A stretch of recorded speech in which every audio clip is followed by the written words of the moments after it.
Okay, dokey.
What? This is actually going to be a lot.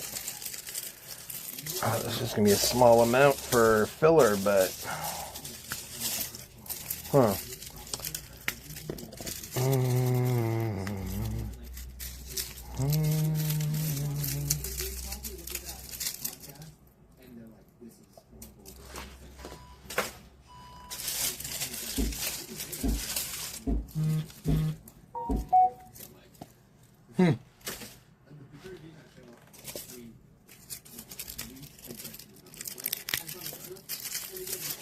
100K a month. That's crazy.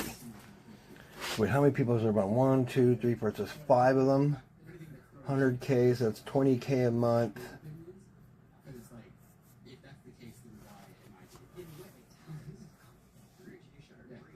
So they're making 100+K each per year. That's crazy.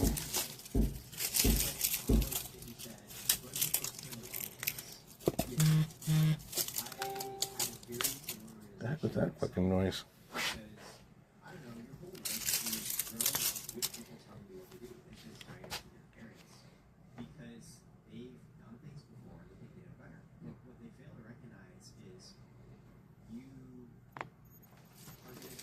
Okay, I gotta make sure my TTS is on.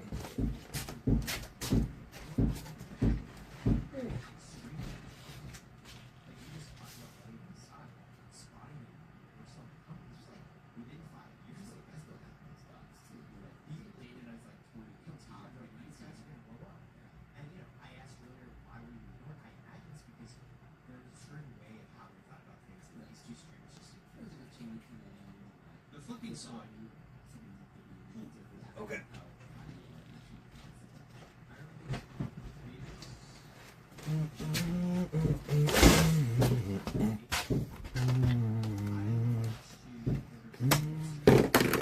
Oh, motherfucker.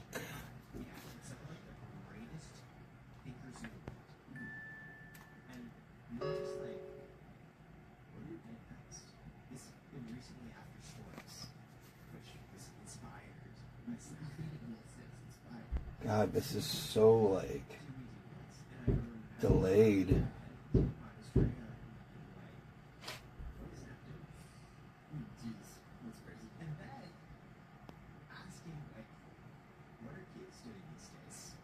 My God, this is annoying.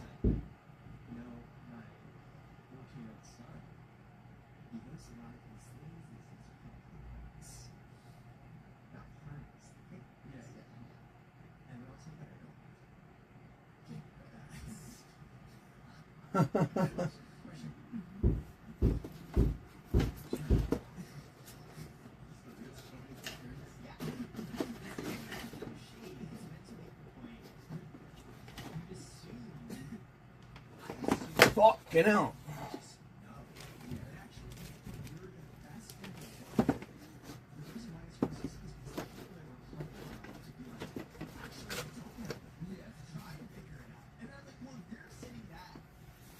Okay.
Okay,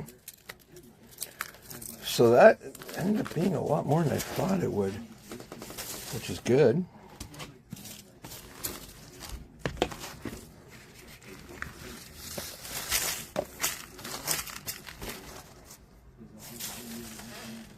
Okay.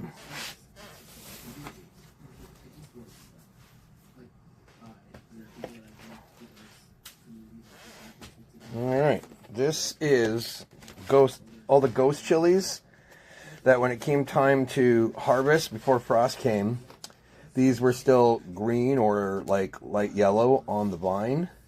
And I learned that you can cut off the branches off the plant, bring them inside and hang them up upside down, and over the course of a week or two they will ripen on the branch. It somehow like forces everything to ripen. Some kind of survival trait, I suspect. The limb realizes it's dead and like starts putting all its energy into like producing seeds, I think is what goes on there. Not that it's thinking to do that, it's just a response. An evolved response. But yeah, so there is ghost chilies. And if yesterday's unmature scorpions is any indicator, those are going to be as hot or hotter than the big chilies. Okay, now I also have, I'm going to do these and get these over with. I also have the Reapers that weren't ripe at the time.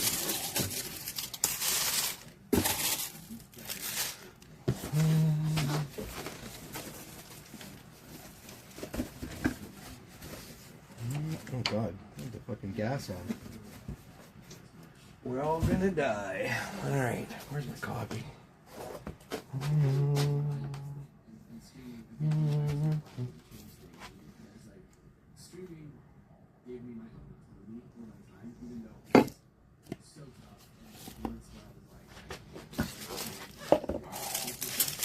This doesn't, well, I guess it's so. So there is a Carolina Reaper. A little baby.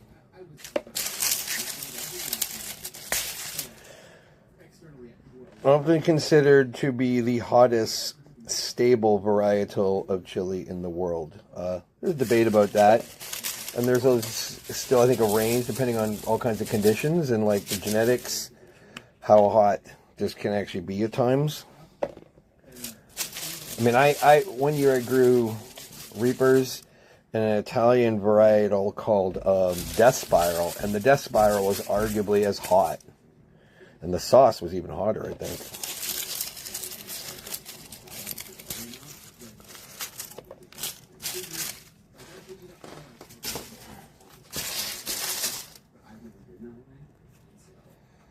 Yeah. So there is the Carolina Reaper.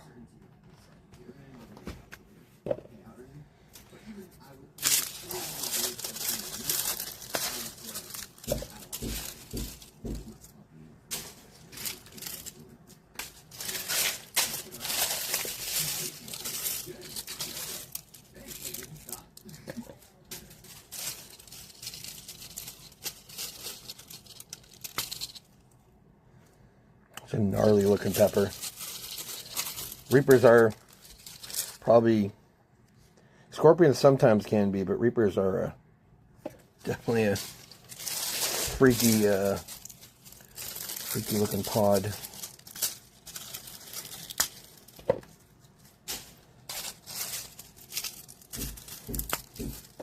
Oh.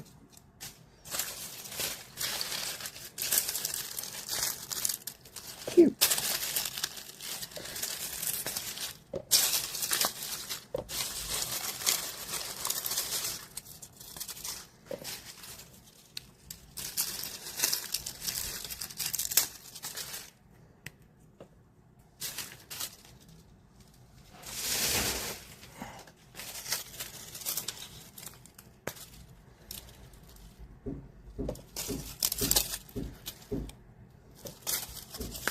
They don't normally, they more often look like this, squat with a tip poking out. This looks a little long for one, but I guess it is a little underdeveloped. This is what I think is a more common looking shape for a reaper.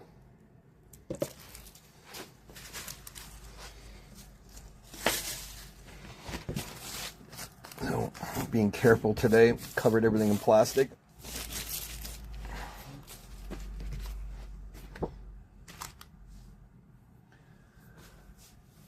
All right. Now I'm going to keep these as fillers. I'm going to cut and process the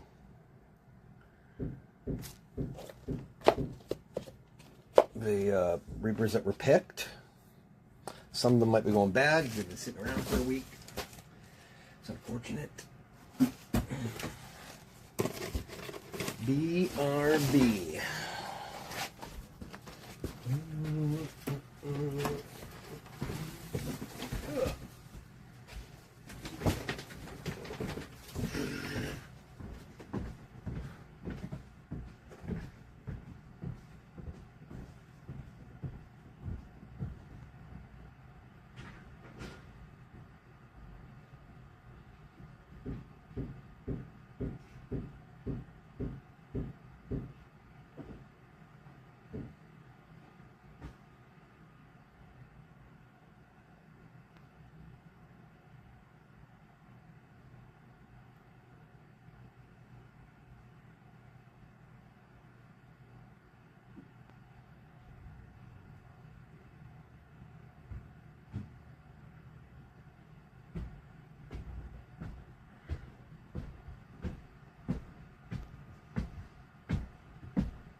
All right.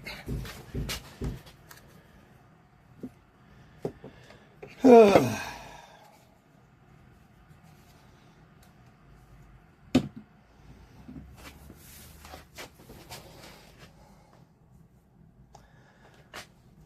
right. So Carolina Reaper.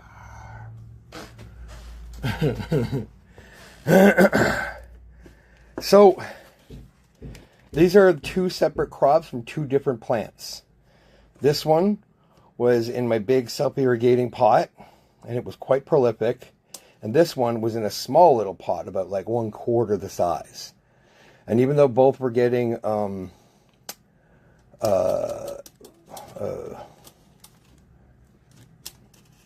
do you call it? Fertilize. God, it took me. That's one of those words like you just never quite get. Even though they're both being fertilized about the same, this smaller plant just did not produce as much. Might not have got as much sun too, but anyways, we're gonna pull the stems out these and put these in a separate container, and then we're gonna process the big guys, and the smaller amounts are gonna be as backups for filler in case I need to fill up the jar. But we'll do the big ones and then move from there.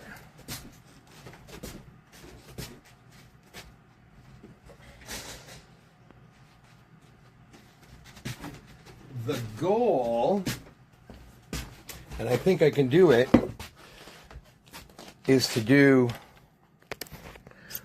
a 1 gallon ferment, which I've never done before. I mean, I've had this jar a couple of years, I haven't used it yet.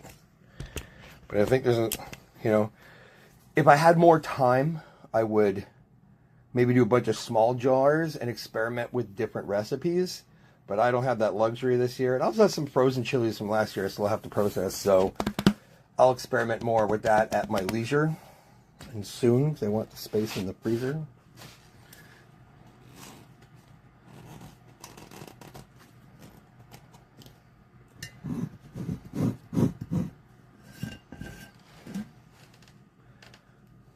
It's got the airlock, which is pretty cool.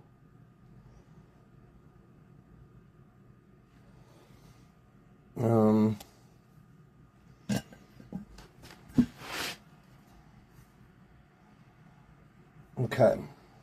I have to wee.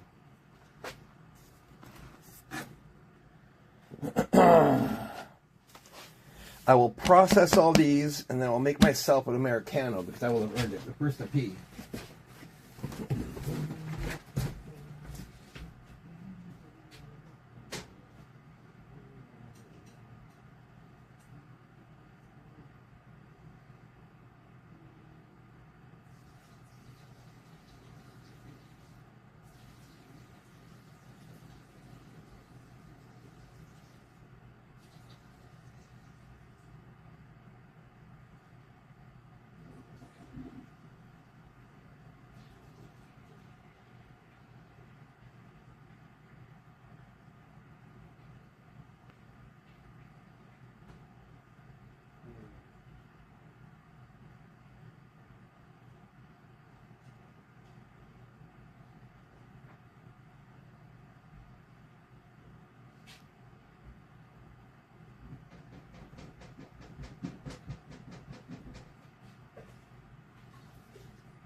All right.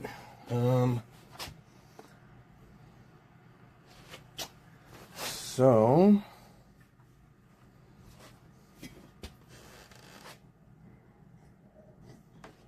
set these aside for a moment. I need another container for those.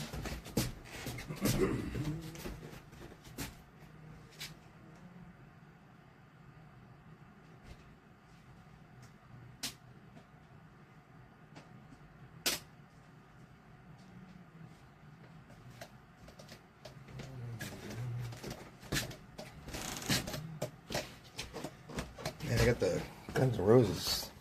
So in my head,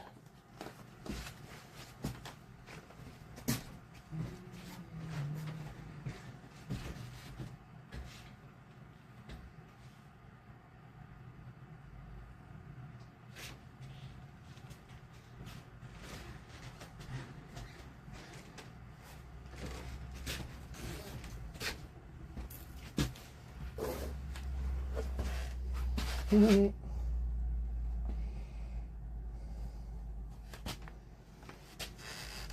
is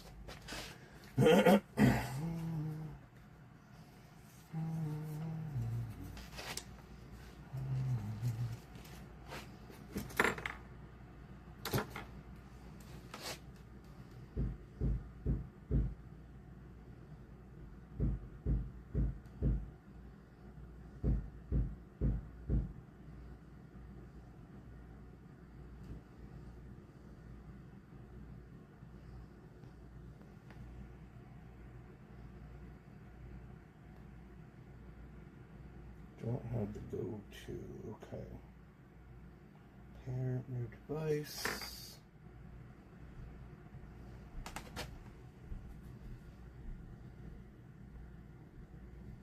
Connect.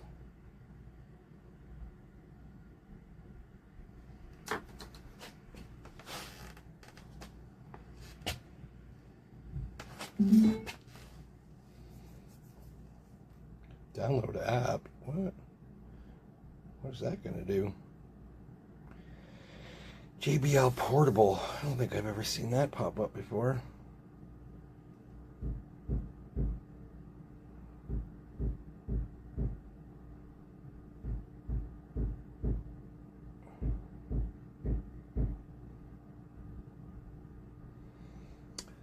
Bear with me.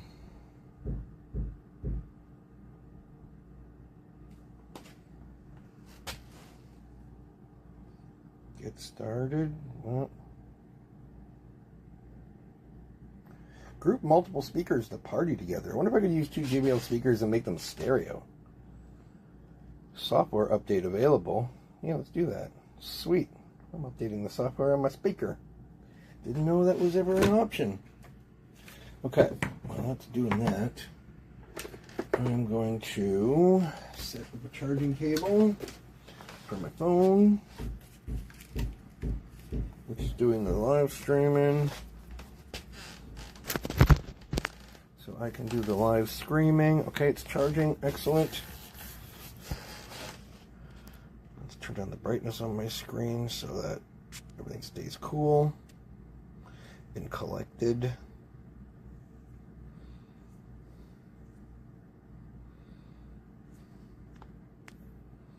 Come.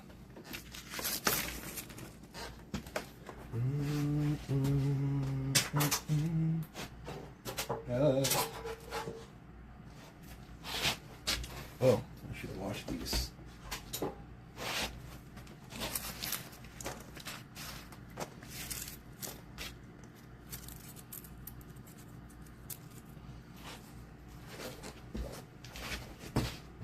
This is where it gets dangerous.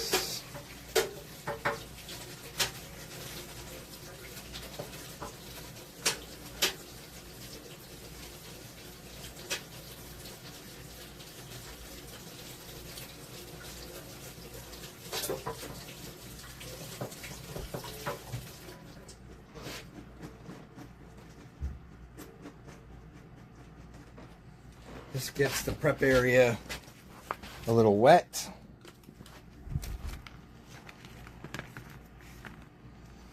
When you start cutting the chilies, you get the capsaicin into the wetness, which is why I prepared this area with plastic. Because that capsaicin oils gets into the wood, I'll be screwed for months.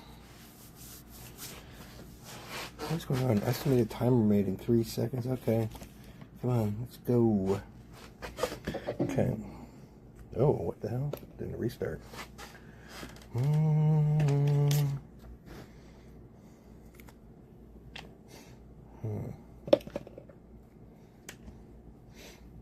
Trying to.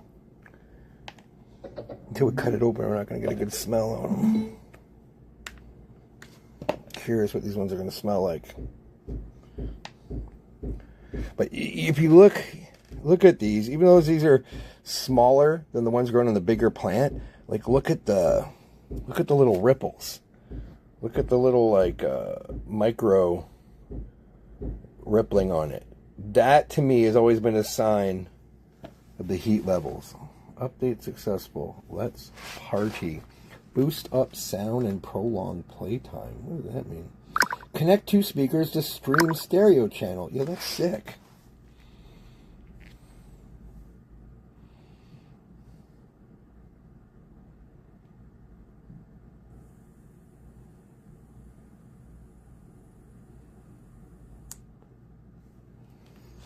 I didn't really want to do that. I just wanted to equalizer.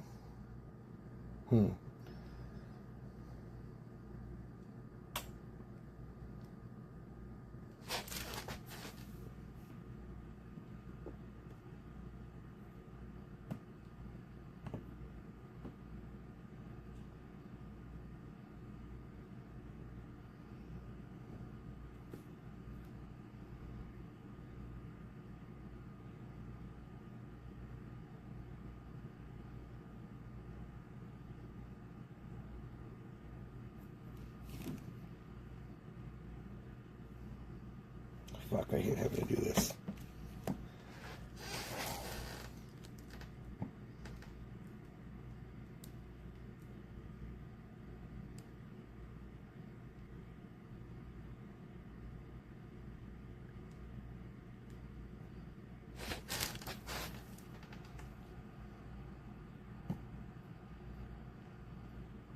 No.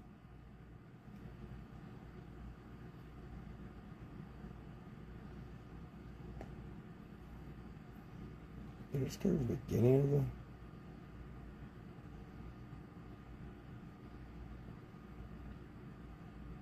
Okay, it's 2019. It'll be in early 2020. Oh, we're near there. We're near.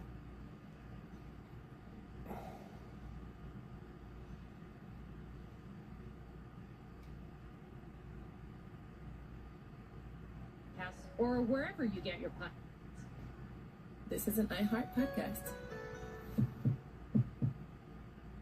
This is an iHeart podcast. In the heat of battle, your squad relies on you.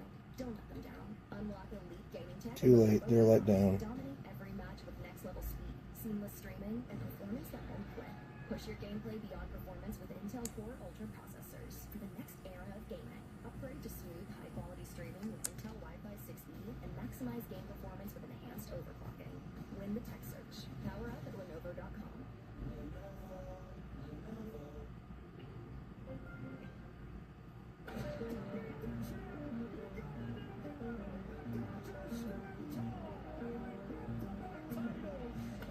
I'm Richard Parks V.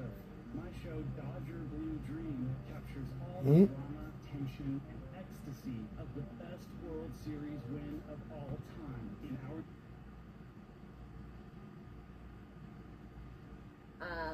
That's where I left off yesterday. Even a shorter path, I guess. So I'm probably almost a year behind at this point, but after listening to every Behind the Bastards podcast episode up until like 2022, and discovering that Robert Evans was on a bunch of other podcasts and had other podcasts, I'm like, oh shit. So I went and researched that. And then me being, ADHD, I went and found every single podcast he'd ever been involved with on Spotify and made a chronological playlist of all of Robert's appearances. So you can listen to everything he's done that's on Spotify in order that he did it. And it's good to do it that way because the mindset, if you were to listen to the podcast separately, you'd see different persons at different times. And caravans. He didn't say caravans, to be fair. Yeah. I don't want to. It would be confusing hearing this podcast. I give it at most 6 months before we have another big caravan scare on. Also, Behind the Bastards, It's absolutely best podcast It also provides I've ever come across. for workforce development and There's some other close seconds, but yeah. That's cool. I love. There's a lot that's good in here. Like it's a 101 on everything that's wrong with the world, with a lot of pattern recognition, and in some cases, how to fix it. Look at that. It's smaller than a average Reaper because it came from the stunted plant, but that is a nice looking chili. This is what it's meant to look like. A menacing, like... I had someone here that we could call right now to talk about this, because I think that this probably means a lot to a lot of people. Yes. We're very privileged. That's going to be a hot one. It's got all the little wrinkles. Sitting here talking about this, and I'm very aware of it. This has been a hammer over the head of people for 4 years. And so many stories of people who can't even confide in their friends. This weird shape comes from when the petals, the bud blooms, a seed pod or a pod starts growing out a bit, but the petals are held together in like this ring, and as the chili grows out, the ring gets stuck to the chili, and then the chili grows around it, and then makes this weird shape. I don't know why that is, but it only seems to happen with the hot peppers. You never see that happening with like a non-hot pepper.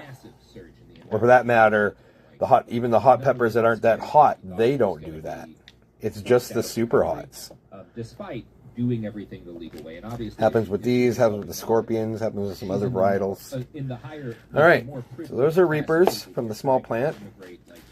book. Now we'll process. I gotta Prior to rinse the all these election, bastards everything off. was like, I'm not going to be able to stay here. Some of these are just so Trump obviously was the second bad. term. Take them Yeah. out.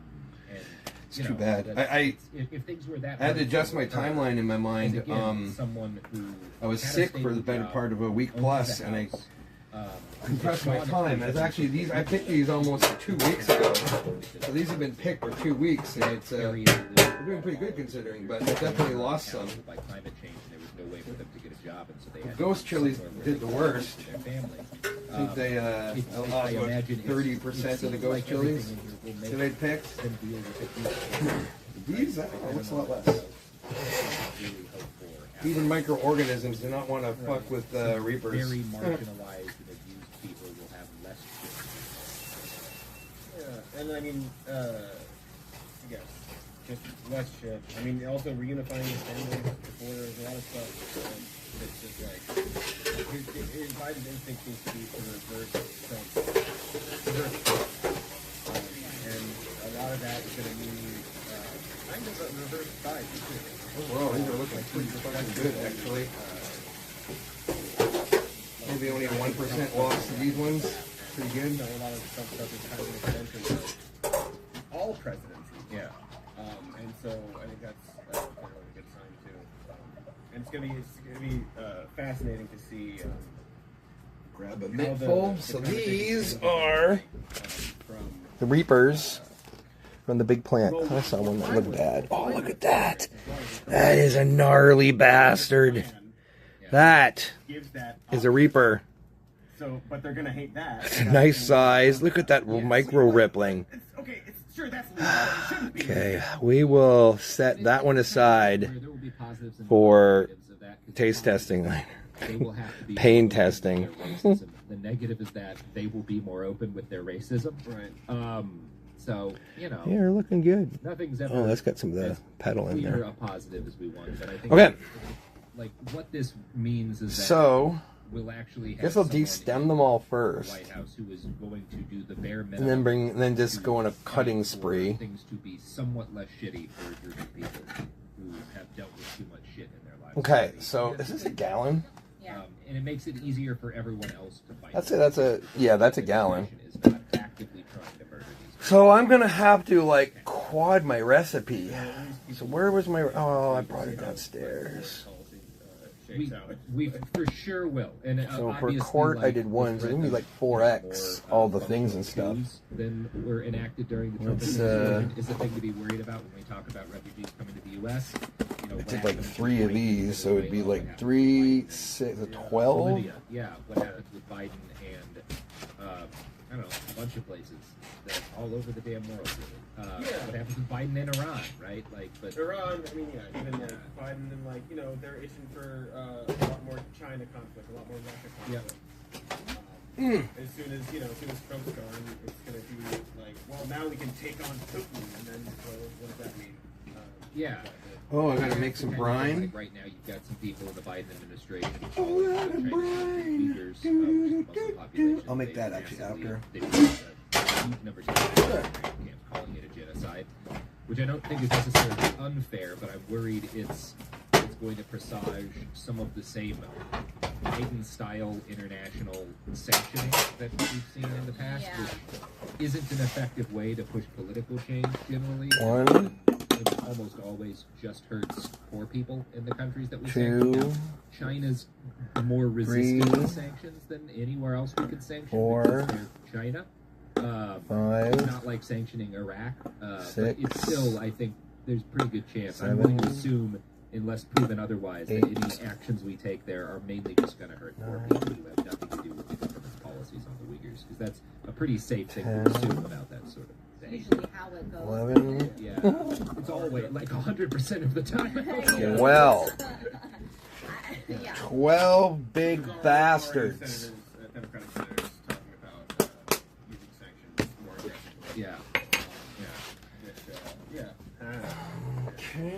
Back to normal. Back to back to basics. America's back. My screen went away. We're back, and we're gonna build Can I back. fix that right quick? Build better back. We're gonna be the best building. Be best. best. That's Be what I was best about at the to back say. building. You we stole do my better. joke before I said it. I'm sorry. I have to contribute something. The refugee shit, which I shouldn't call it the refugee shit, but the positive changes, like, we're currently at, like, a historic low with the number of refugees Yeah. in the U.S. 15,000 this year. Display. He could lock it down. And I don't know Sleep how many after are gonna 10 be let in minutes. under Biden, Ooh, but 30 it minutes. seems like That's they're much better. significantly loosening things. They're opening up processing centers Small in other blue countries to shade, allow reduce the people amount of blue who light are at we use risk in before bed. countries outside of the Wallpaper, United States to go to lights processing and centers in order to get Figures may refugees cause the to come screen to in. temporarily darken. That's good, Whatever. right? That's I Yeah, say. it's good. Yeah. We like helping. We love. Yeah, I'm a big fan of, again, things not being as shitty for refugees, because I've known a lot of them, and it sucks to be a refugee. Yeah, it's Yeah. What was that noise? Push. You like, okay, well, we'll help the refugees, and next we'll be like, well, we want to help create refugees. Camera overheated. Yeah, I mean, that's too much to hope for from Biden. Sure. Okay, so Again, back to the conversation of I'm gonna do 2 minutes ago. de-stemming. I need something to Yeah. put these But in. these are positives. There are a number of positives, you know? And Yeah. some, you know, got, Yeah, I won't get a good smell of these till I cut them open. It's just like They got no smell in the butts. using this to do all of these good things and make sure they happen, and do even more good things, and use Congress to do things to show that things can happen that are good, and then maybe you get more seats in 2022 instead of nice. losing them in 2022.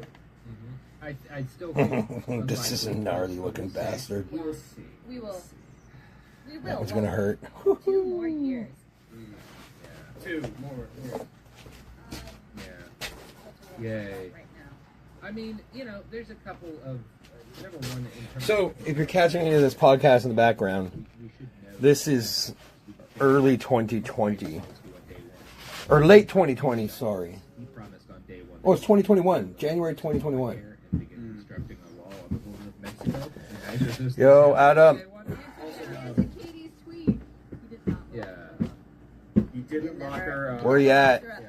Yeah, I think So I that's got really the first important. layer all Keep in stuck mind, on. we sort of have Um, authority.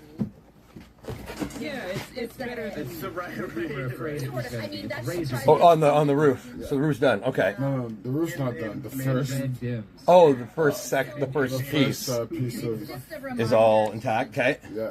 I stuck it on. I heat gunned it. It looks pretty sealed. Yep. Well, I guess Excellent.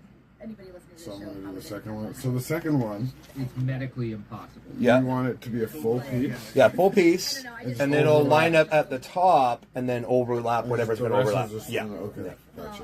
All right. Guys, And then yeah. And then then once that's all on, just like take a knife and cut off the edges, flush with the metal, and then that's done until we get the cedar shims in. And then next is like covering that spot on the wall. Okay. And then let me know when you're ready to do that, and I'll come help with that. Everything good And then we'll figure out the next step from there. Lots of random tasks today that I got to get done. And I'm bouncing around, but I want to get this done, and then I'm gonna move on like clearing out that area, back room there, like I said, so I can like move the tires from the front there and move stuff around to move that table, which we'll need both of us for that. Move that table in, and then that they're not on your side. oh, that's a gnarly looking bastard. Don't care about you, and the ones that do care about got you a are more often little and spider confident web than in they it. are able to. Bonus. Exactly. Yeah.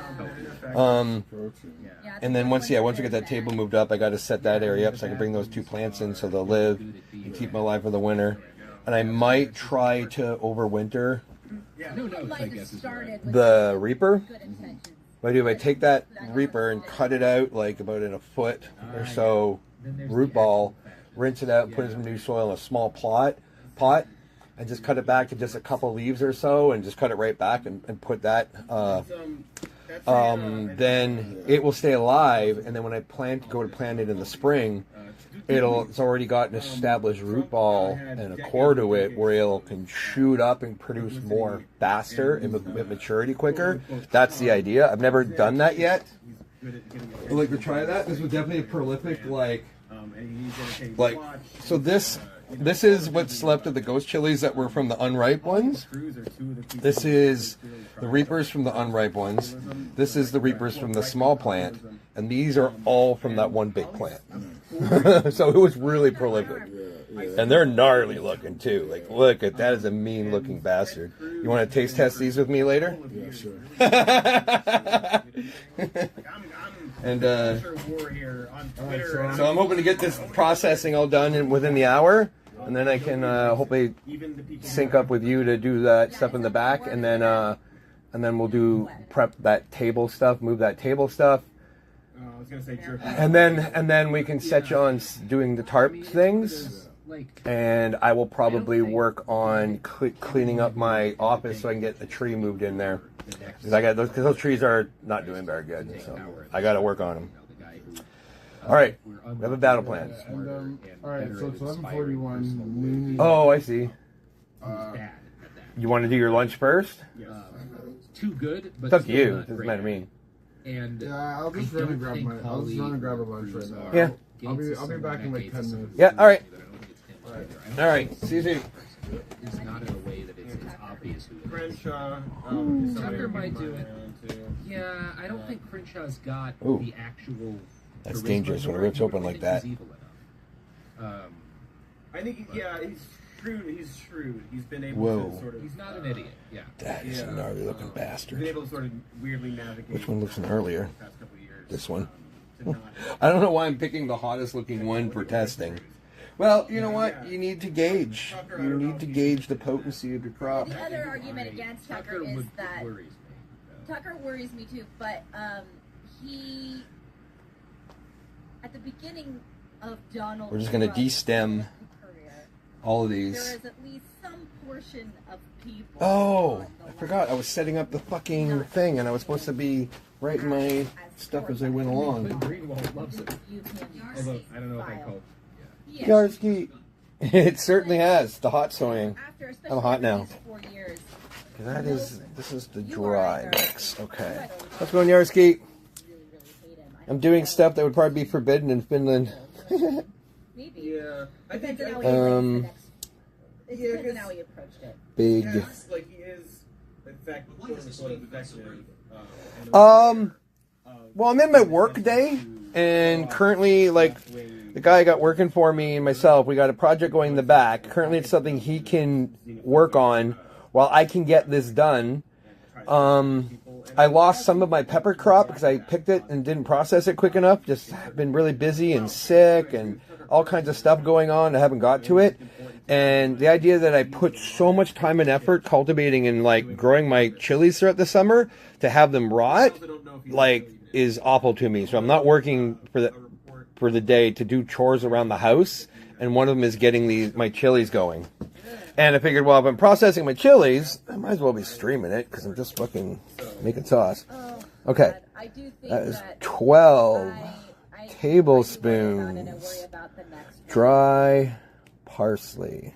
What kind of if the Republican Party Next. wins the next presidential election? Next will be cumin. Get it? Cumin. All right. They need all these people that I did one for the court, so there should be 4 cumins. They can't allow a split to make if they're going to have power. So what do? You have to embrace them or not. You know? Right, and like you look at polls of like who do you want to run for president, Republican, and it's just like Trump, Trump Jr., Ivanka, Cruz and Holly are really, really, really down low on that list. We've got to take Josh Hawley. But this is an interesting place Okay, to 4 cumins. Yeah.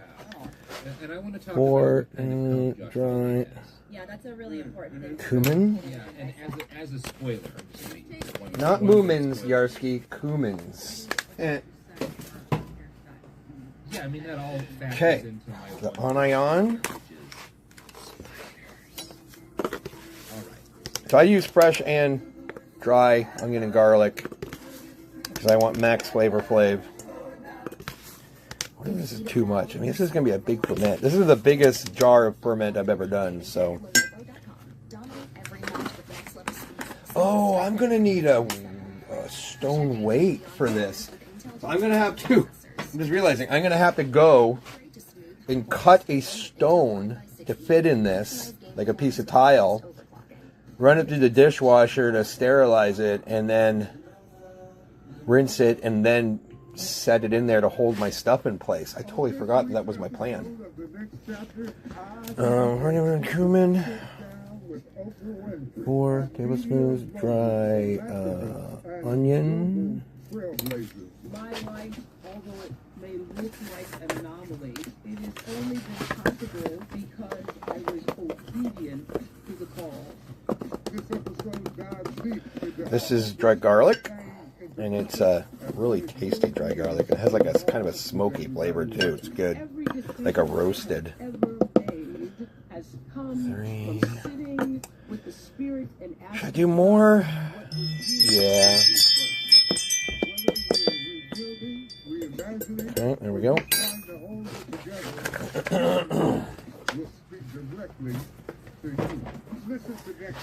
Alright, and then the mustard. So 4 tablespoons dry garlic. The forces shaping I'm gonna do 1 tablespoon of this. can be hard to spot. Even though they're such a powerful player in finance, you wouldn't really know that you are interacting with them. And even harder to understand. Donald Trump's trade war 2.0 is only Yeah, that's pretty cool. accelerating the process of de-dollarization, which in a way is jargon for people turning away from the dollar. That's just where the big Turn away from the dollar. Dollar. Connect the dots. How Dollar. unusual is a deal like this? Okay, that's it for the dry ingredients. Now we got to do. So I was doing 1 onion. So I was doing half a bulb per quart. So that would mean 2 bulbs for this. Why is that? And unpack what it means for you.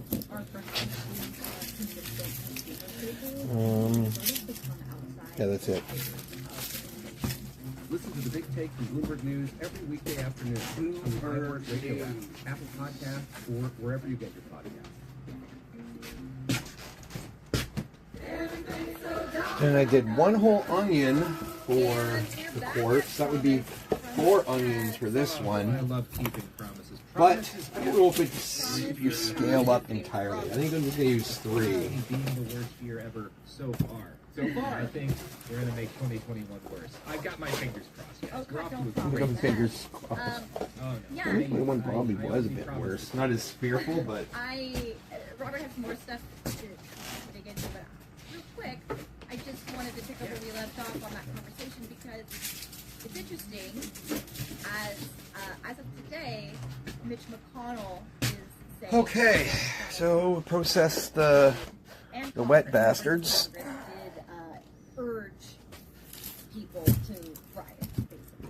I don't know exactly. So, Has come back and 2.5 that he would bulbs guilty, in garlic, proceedings. 3 This is an attempt onions. to distance themselves from Donald Trump, and I just think that that's a really interesting, given the reality of the situation for them and their party. You know. Mitch McConnell has clearly always hated Donald Trump. Oh yeah. Yeah. And That didn't is want to just deal the with color. bullshit that he's had to deal with because Mitch Oh, yeah, it was McConnell Max. is a very, Right, very yes. simple and violent kind of authoritarian who wants to do his destroying of people's lives quietly in a room with pens Yep. and paper. And Donald Trump likes to shout it, and Mitch McConnell thinks that's gauche. And so I think he sees now that Okay, we gotta get this done so I can make myself a Americano. Hell yeah. Because he is gambling that it's the right thing to do for the future of Okay, his so ability let's get these out of the way on the stove. We don't need them. power. I need room. God, I gotta get this house done so I have Well, a I guess we could call actual the QAnon kitchen. right. Okay. Oh yeah, processing. It seems like This is our big bastard that we're gonna revisit later. Back against these people because they're damaging to our ability to hold power. So there's no more dry ingredients, but I'll set this here for now. It's interesting that he made that calculation. Yeah. Yeah, and like up to this point too, like you know, he's been able to do it for 4 years. Like you collaborate and you allow, and then when it's time to go, you're like, oh wait, too far. He also made it very clear. Well, it's pretty even in the Senate. We have a very clear mandate that we need to compromise. I just want to throw this out. Also, I just was thinking about again today. Donald Trump called it the China virus. His wife is Taiwanese, which is not Chinese. Good. You know, but still, the racist rhetoric surrounding this president and him and all these 4 years just swallowing it, you know. Yeah, I mean, that's that's what it is. You like again, you collaborate to get what you want. Yeah, he swallowed it so that he could spit out kind of stuff. Yep. You know, And the judges and all that. This isn't some hard hitting point. I just keep I've just been thinking about that. yeah, and I mean, it's a lot of people. You know, Where's Ted my Cruz knife? went to bat for years for the guy who accused his dad of murdering the president and called his wife ugly. He's ruined his career. Hopefully. They're spineless wretches. Like nobody has ever liked Ted Cruz, and I include his wife and children. Yeah. The most unlikable. Everyone hates him. He wasn't said. Everyone who agrees with him and works with him despises him. Even the people that vote for him hate him. I forget who it was, but it was a Republican congressperson who said, like, I like Ted Cruz more than all of my colleagues, and I fucking hate Ted Cruz. Yeah.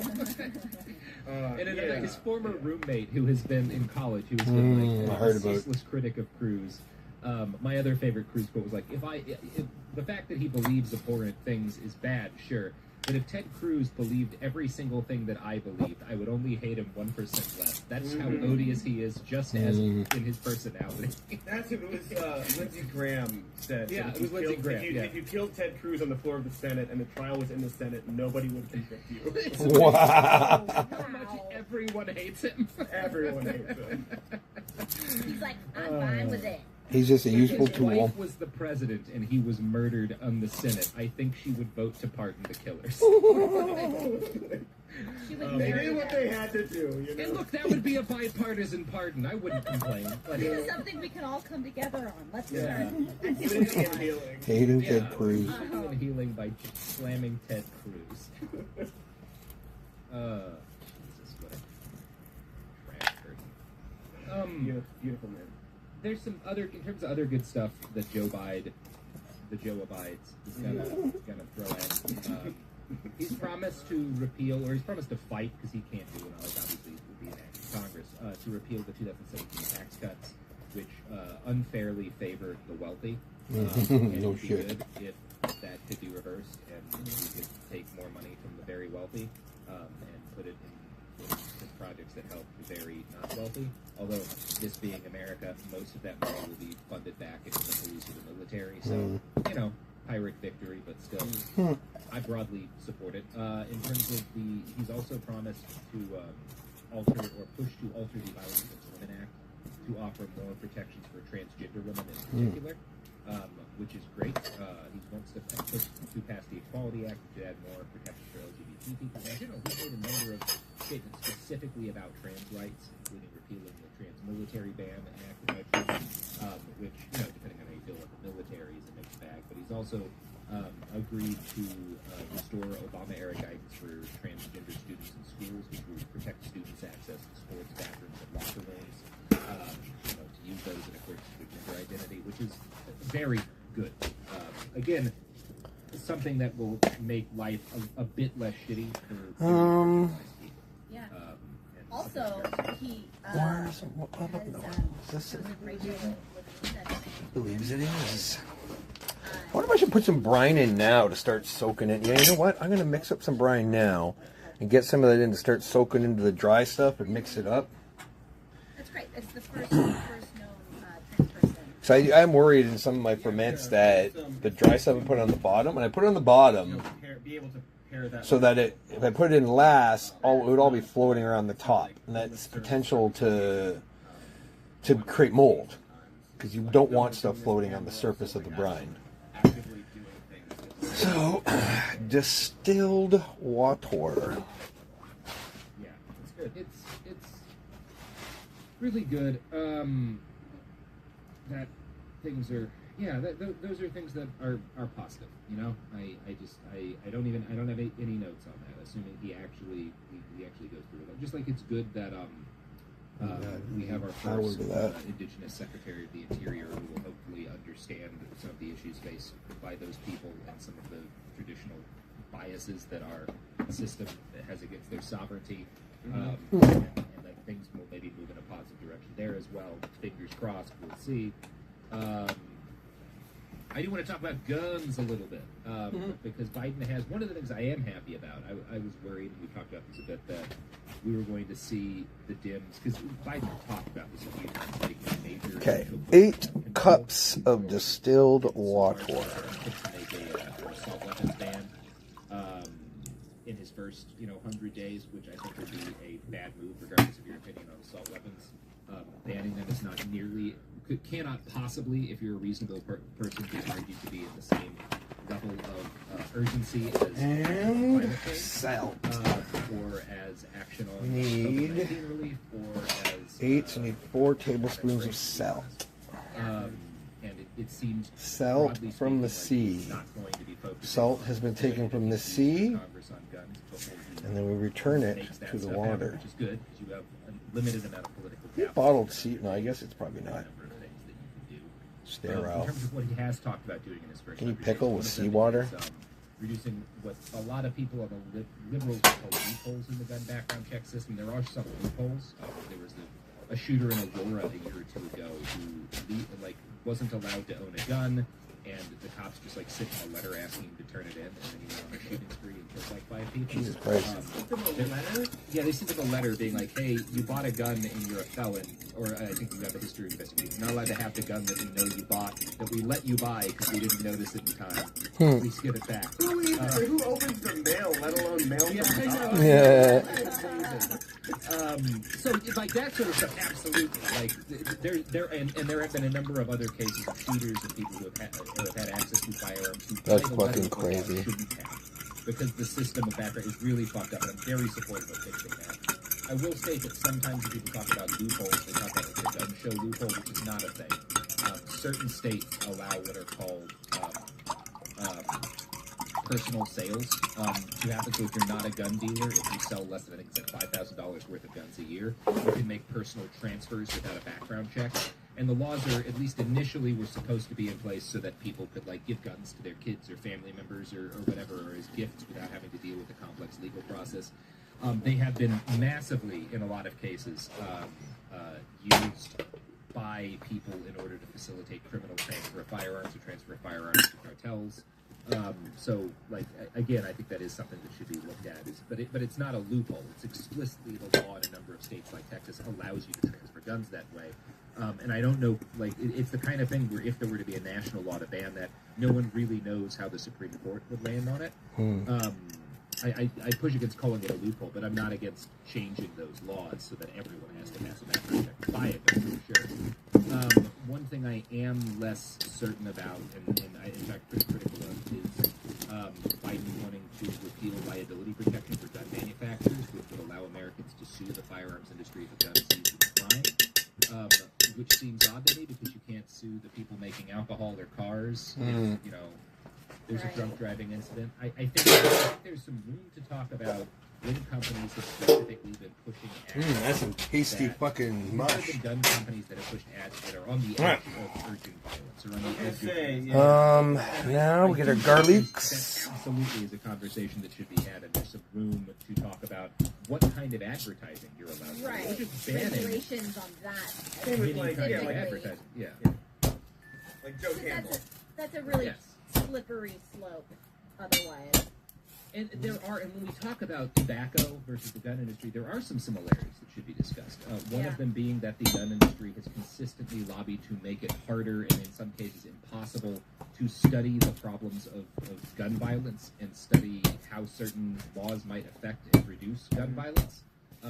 And that there is very fair reason to be critical and to say that something not wildly dissimilar to what was done to the tobacco industry, there should be some changes made to how the gun industry is allowed to operate, because they have done a lot of really shady shit.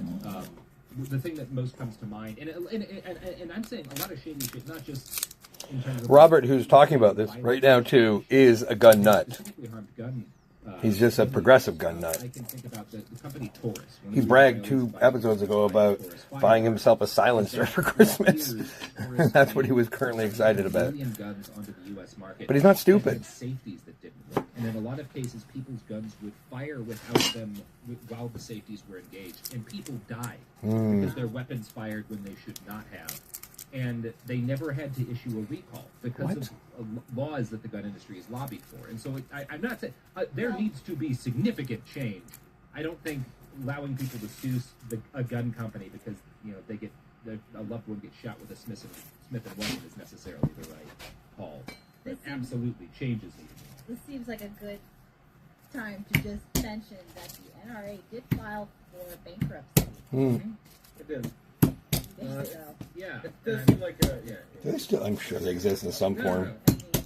It seems like a general, sometimes it's like, we'll file for bankruptcy. It's like, that's a good business decision for us, and then they'll be fine. Yeah. But we will see. I'm just putting it out there. We're talking about the gun industry and how things have been going. I can't think of many organizations that have done more harm to the cause of gun rights than the NRA, to be honest. The worst idea they ever had was turning ownership of firearms, which is as protected as your right to free speech, into a culture war issue between left and right. Have you done a Bastards on NRA? Not yet. There's a very good. There's a whole season of the wonderful podcast Gangster Capitalism that does a very that sounds... and talks to a lot of reformers within the NRA. Gangster Capitalism. That's a good way of framing it. And rage at the rampant and because unbelievable corruption within the rich and powerful, conservative right, in which they have incited is just a bunch of rich people who are trying to further consolidate power and not pay their fair share into society, or the people who produce their wealth, and they want to entrench their sociopathy in law and buy politicians in elections to ensure that. And hire think tanks that come up with ideas for their propaganda tendrils and have hired lawyers and lobbyists to further their goals. Western democracy, the system is so stacked against people that saying that we have a fair, free democracy is not entirely true. Because the information, everyone does not have access or understanding of all the information. But the Trump admin is a kleptocracy. Always has been.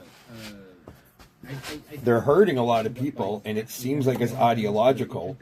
And there's definitely people in the admin who are down with the hurt, who are down with the ideology. But I think a lot of them just think of it as smoke,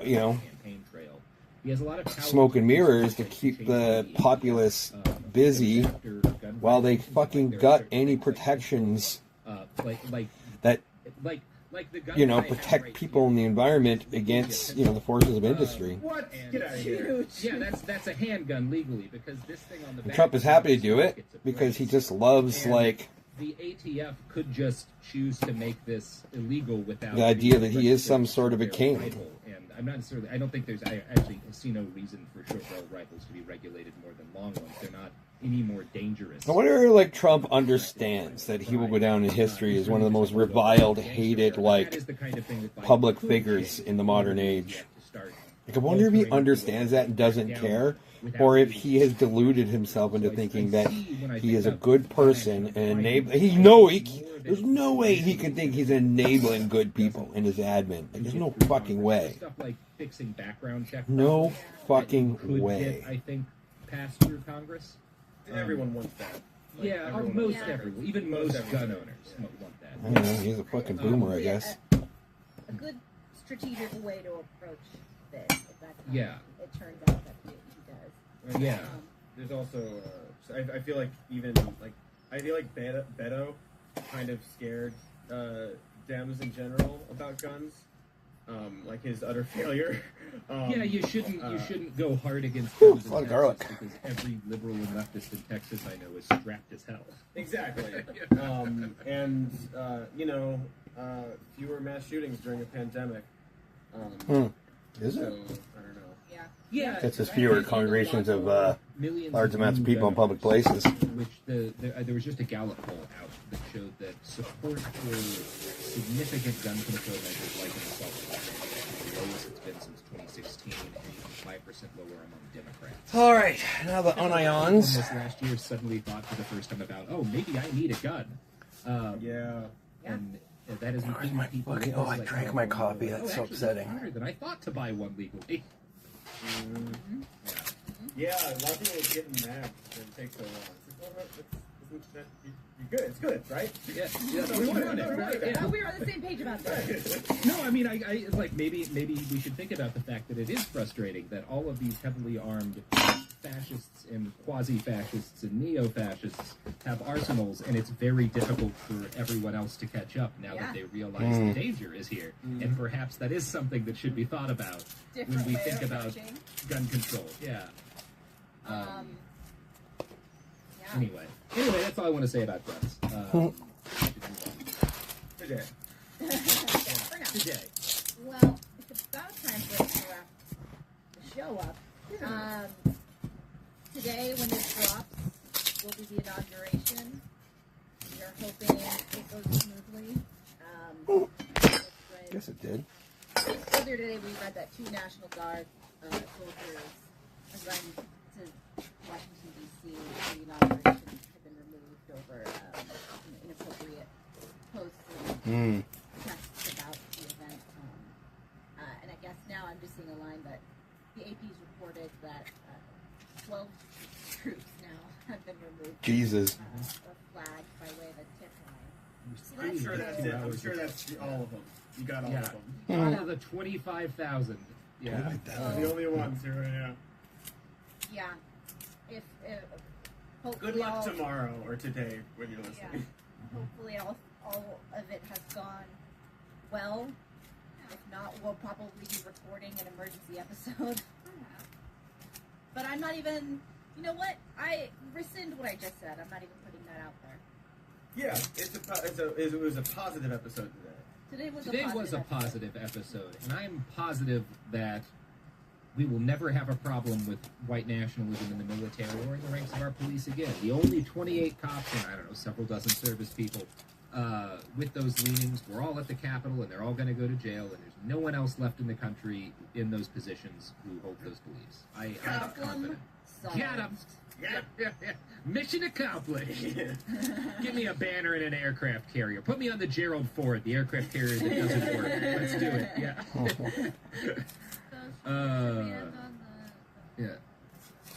Oh yeah. Let's we're gonna quick. This is unrelated to Joseph Robinette Biden Jr. JRB or Donald Trump. Tesla is looking for a new position. I'm going to read the whole thing real quick. Tesla Energy Support Specialists handle a variety of customer issues while delivering on world-class customer service. I guess at this point, Elon Musk hadn't outed himself as full-on Nazi yet. Maybe he was still Grimes, actually. Directed at the CEO with critical thinking. He's hiring someone to deal with his trolls on Twitter. Protect me from people posting. Just do what I did. I just altered my notifications that I only get notifications when people I follow respond to me, and my life is 15% better. Oh, absolutely. Yeah, it's the only easier. Yeah, the best way to use that. So. Yeah. Which nobody should be on. Except that then I know when my friends don't like my tweet though. The other side of it. It really stands out. But Elon can't do that. There was a great tweet recently where someone posted it, like in the mid 2000s on Tumblr. Whenever He was starting to surface as a. I mean, I think he was already known to be a fucknut by people in the know, but he might not have been outed as a fascist yet. And now on Twitter, the same role is performed by the wealthiest man in human history. Elon Musk, the new Denny's. Speaking of Grimes, that woman is a fucking idiot. Oh man. There's one last beautiful thing that I just found on the website none of us should use. Well, it's actually just cuts from a CNN politics article. But You know, no diss on people who like her music. I don't even know if I've ever heard any. I don't really care. I just know she's a fucking idiot. From Trump before he leaves office. But after meeting with his legal advisors for several hours on Saturday, the president decided he would not grant them, according to two people familiar with the plans. People That's have, right. yeah. We're waiting for the pardons list today. There will be, fingers crossed, Joe Exotic. Fuck. Joe I'm gonna have to put these in whole.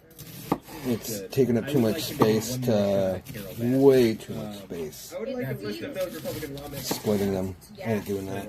It seems like he's not going to be pardoning himself because he wasn't told that after the riot it would make him look guilty. So we'll see. Yeah, that's the funniest part of it. Guilty. Really Is shot that- himself in the foot there, didn't he?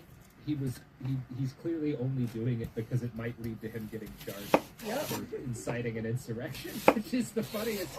Like, he's so on brand with all this shit. It's just like he ends office not just with hundreds of thousands dead and with the national economy and civil society in tatters, but also the people who believed in him the most and were most willing to go to bat with him are now all staring at decades in federal prison, and he's just abandoning them. It's so Yeah. Perfect military. 4 years later, he released them.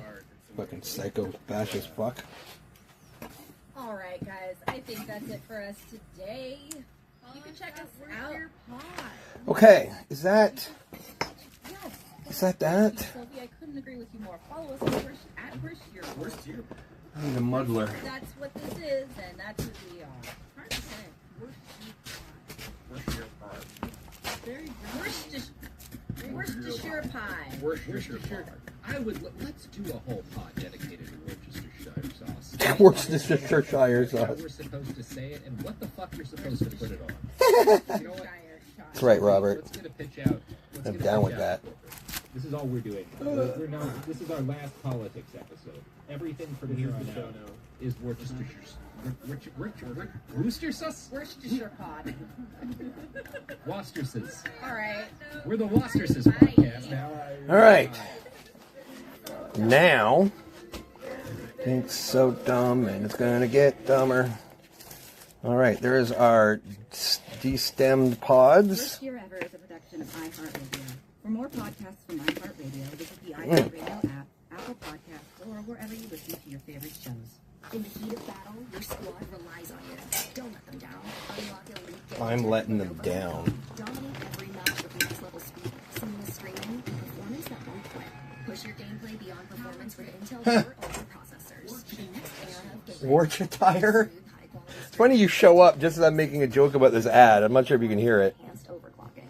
Win the tech search. Power up at Lenovo. Oh, look at this little bastard. This guy would fuck you up. Oh my god. Fucking fuck you up, man.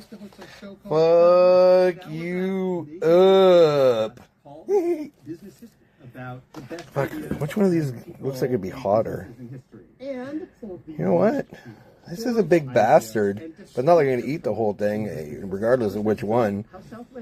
This one looks like it's gonna be hotter. That'll be our tester, because I'm stupid. I am going to have the rest of the whipped cream in a cup, and just look at this. Like, this is definitely from the Ghost or the Reaper, but look at how tame that looks compared to the rest. I'll take you on a journey to Desi's life, how he redefined American television, and what that meant for all of us watching from the sidelines, waiting for a face like ours. These are gnarly looking pods. These are Carolina Reapers. These are what are generally known as the hottest stable varietal of chilies. Stable meaning you can breed them and you'll generally get the same chilies every time, you know, as long as you're breeding them with the same, like, genus. There are Push your gameplay beyond performance with Intel Core Ultra processors. there are like other breeds of chilies that are supposed to be hot. In fact, Greg Puckerbutt, what's his name, who bred this species, also bred a species called Pepper X. But I don't think Pepper X is stable. Oh my god, this is like, this one, this looks like pure fucking brutality. Look at the stinger. Like, it's just super wrinkled, I think, because of all the capsaicin that's in it. This is going to be a hot batch. I'm going to be in pain for a good 20-30 minutes when I taste that one. Or wherever you get your podcast episodes drop weekly. So I'm just doing, I'm right now, I put all the ingredients, the flavor ingredients in the big jar. I am de-stemming all these guys. Once they're de-stemmed, I will don the gloves and start the cutting and jarring, canning. Get this done. On stage on the iHeartRadio app, Apple Podcasts, YouTube, or wherever you get your podcasts. Welcome to Worst Year Ever, a production of iHeartRadio.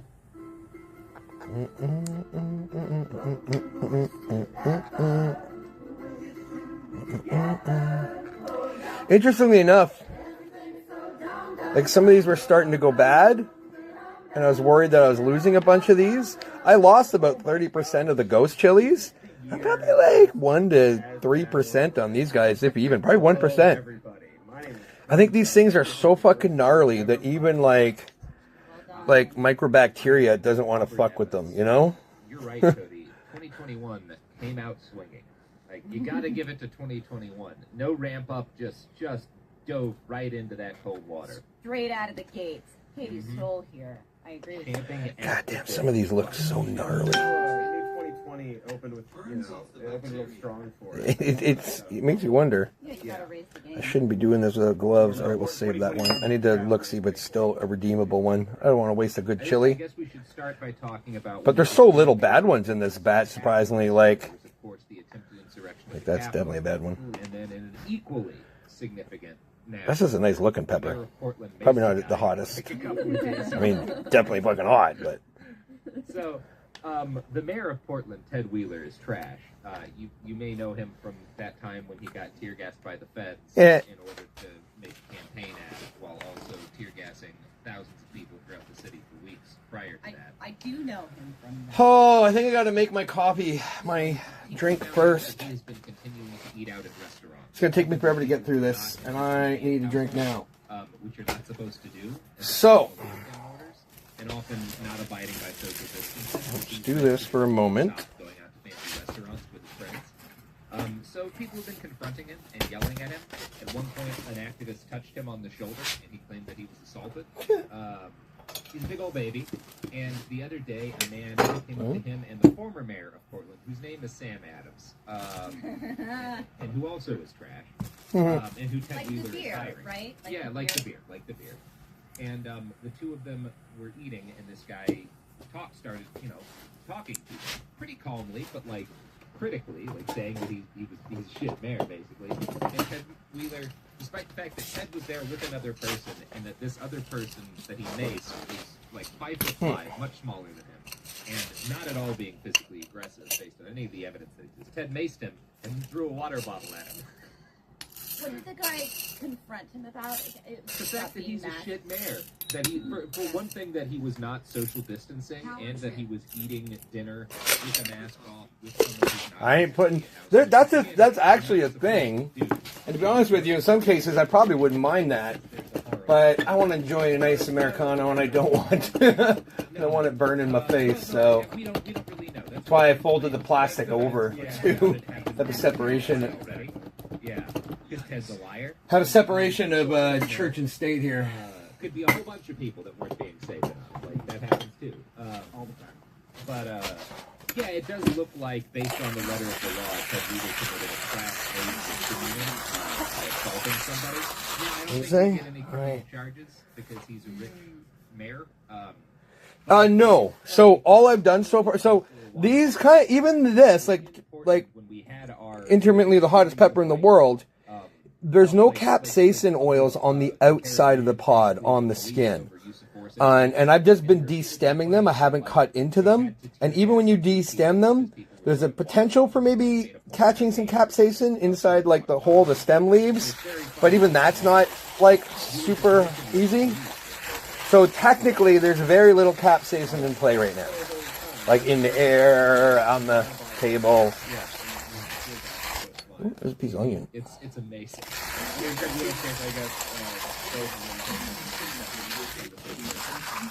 No, it's for whatever reason, it's interesting. Like the plant itself, like the leaves, the branches. There's no capsaicin. There's no heat in them. There's no spice. All the capsaicin is produced and concentrated in the web in the center of the chili that holds all the seeds. Everyone thinks the seed's the hottest part, and the seeds can be pretty hot. But most of the heat is in the center kind of web of the chili, the membrane that holds the seeds. And in hot, super hot, you do get it on the inside of the pod skin as well. But the webbing is where all the heat is. It's a consensual fist fight. This isn't a threat. Yeah. I'm asking you to consent to a formal fist fight with me. He does listen to this show, so... He does. Huge fan. Huge fan of the pod. Mm-hmm. We await your response. Yeah. Two great friends of the pod are, of course, Ted Kaczynski and Ted Wheeler. Yeah. The two Teds we call them. The two Teds.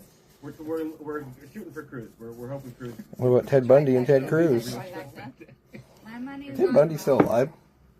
Good luck with your trial by combat, bro. My money's on me. We'll live stream it for charity. Yes, we will. Katie? Yes?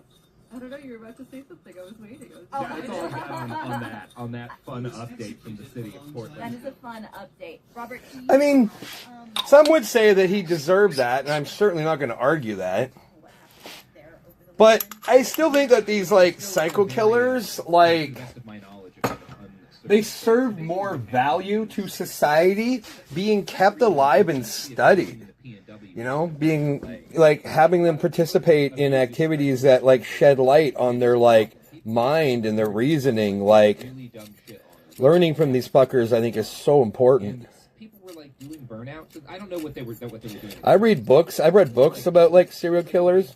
Not, like, individual ones, just, like, books that cover serial killers in general. And, like, watch documentaries and watch, like, some of the shows on Netflix. And it is fucking fascinating, and like how the mind breaks in that way, like it is, and the similarities like between them, like it's wild. Yeah. Very bad. That he thought he was going to get. Temper was another fucking weirdo psycho. Dude, have you watched the that Netflix series with what's his face? One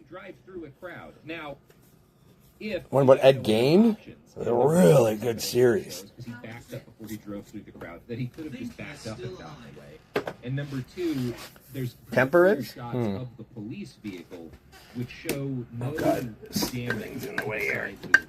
So there's no evidence that people were trying to. Okay, I gotta get my cuppa.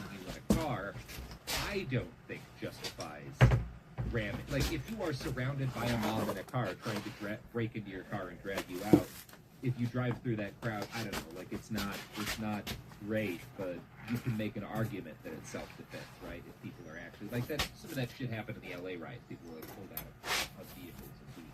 That's crazy. Whatever. That's what the police I think are trying to claim happened in Tacoma. There's no evidence that that is in fact what happened. I think. Well, so I think he killed 2 people that he was convicted of, and then he was a grave robber and a weirdo. But I think he's also suspected of potentially killing 7 other people.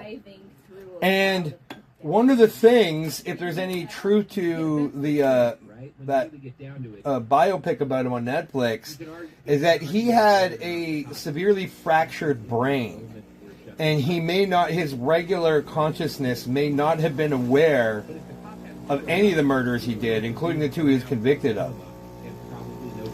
So it is possible that he probably killed 7 others as well.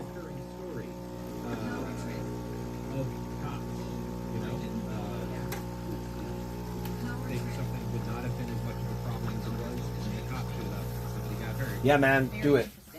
That keeps happening every day. That is... I don't know if I packed it too hard, but that is not enough water coming through here. That seems a bit better. My worry is that I packed it too hard, and then it's channeling, and I'm just over extracting a portion of the grinds here.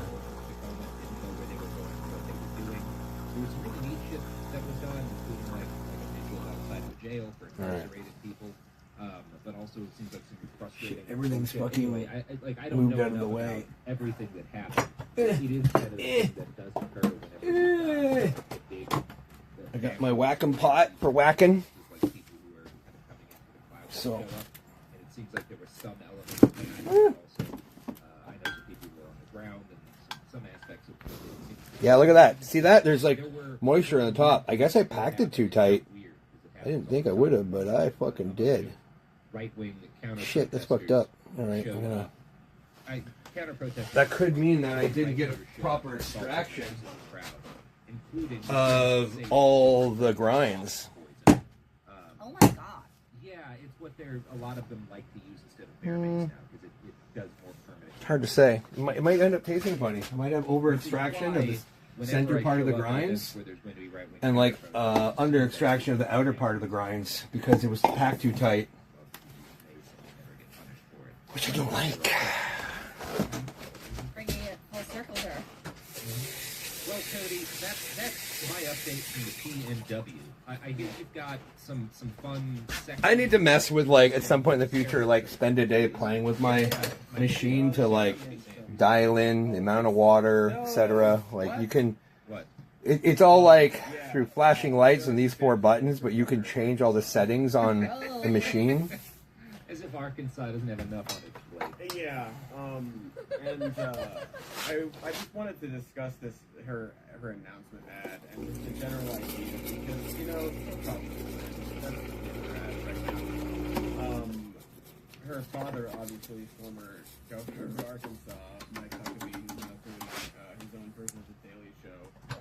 I don't know that she did win. Service it is, but check Oh, it out. stop it. It's terrible. Cut. She is running for There's my drink. after, Smells good. Yum, yum, yum. I gotta add a bit of water, make my Americano. I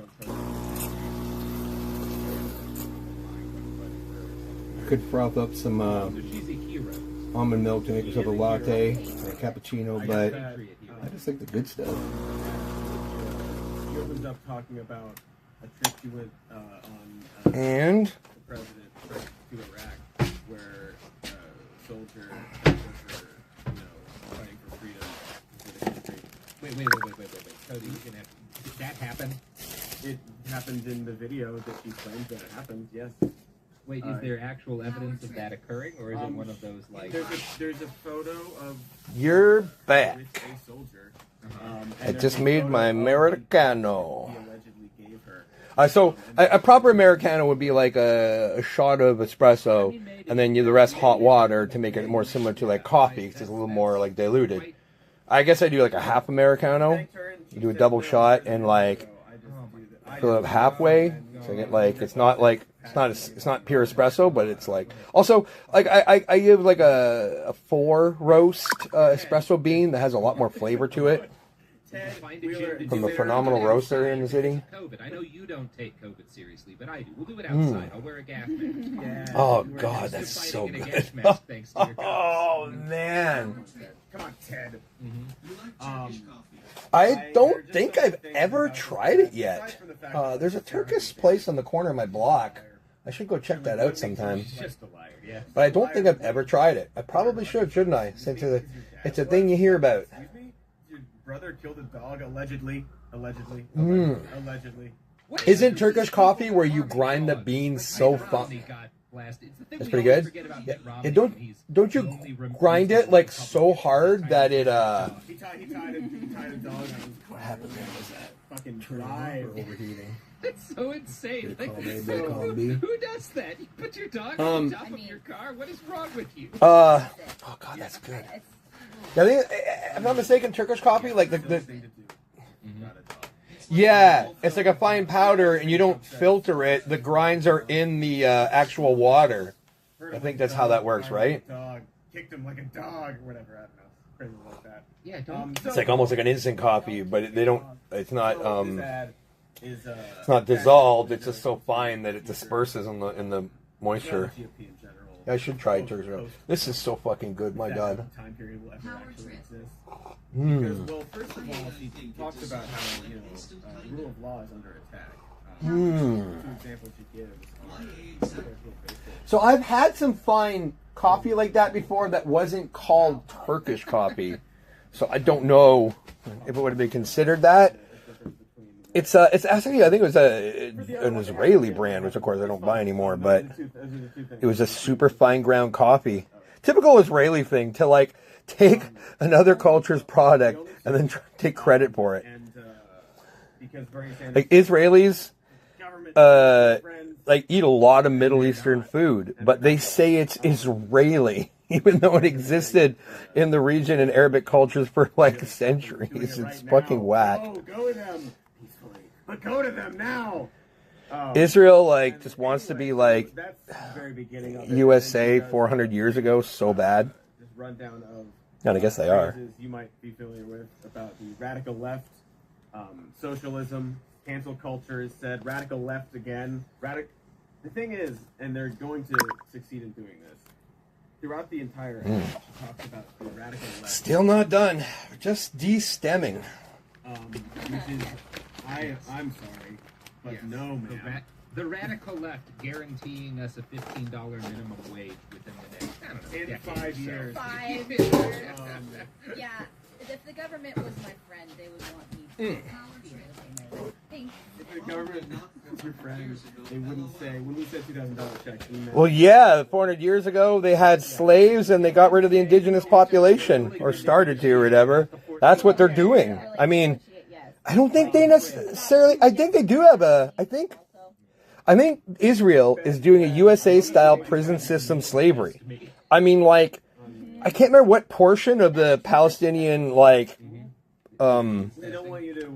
constituency is in Israeli prisons, and I'm pretty sure that they started doing like prison camp, like work camp prison stuff.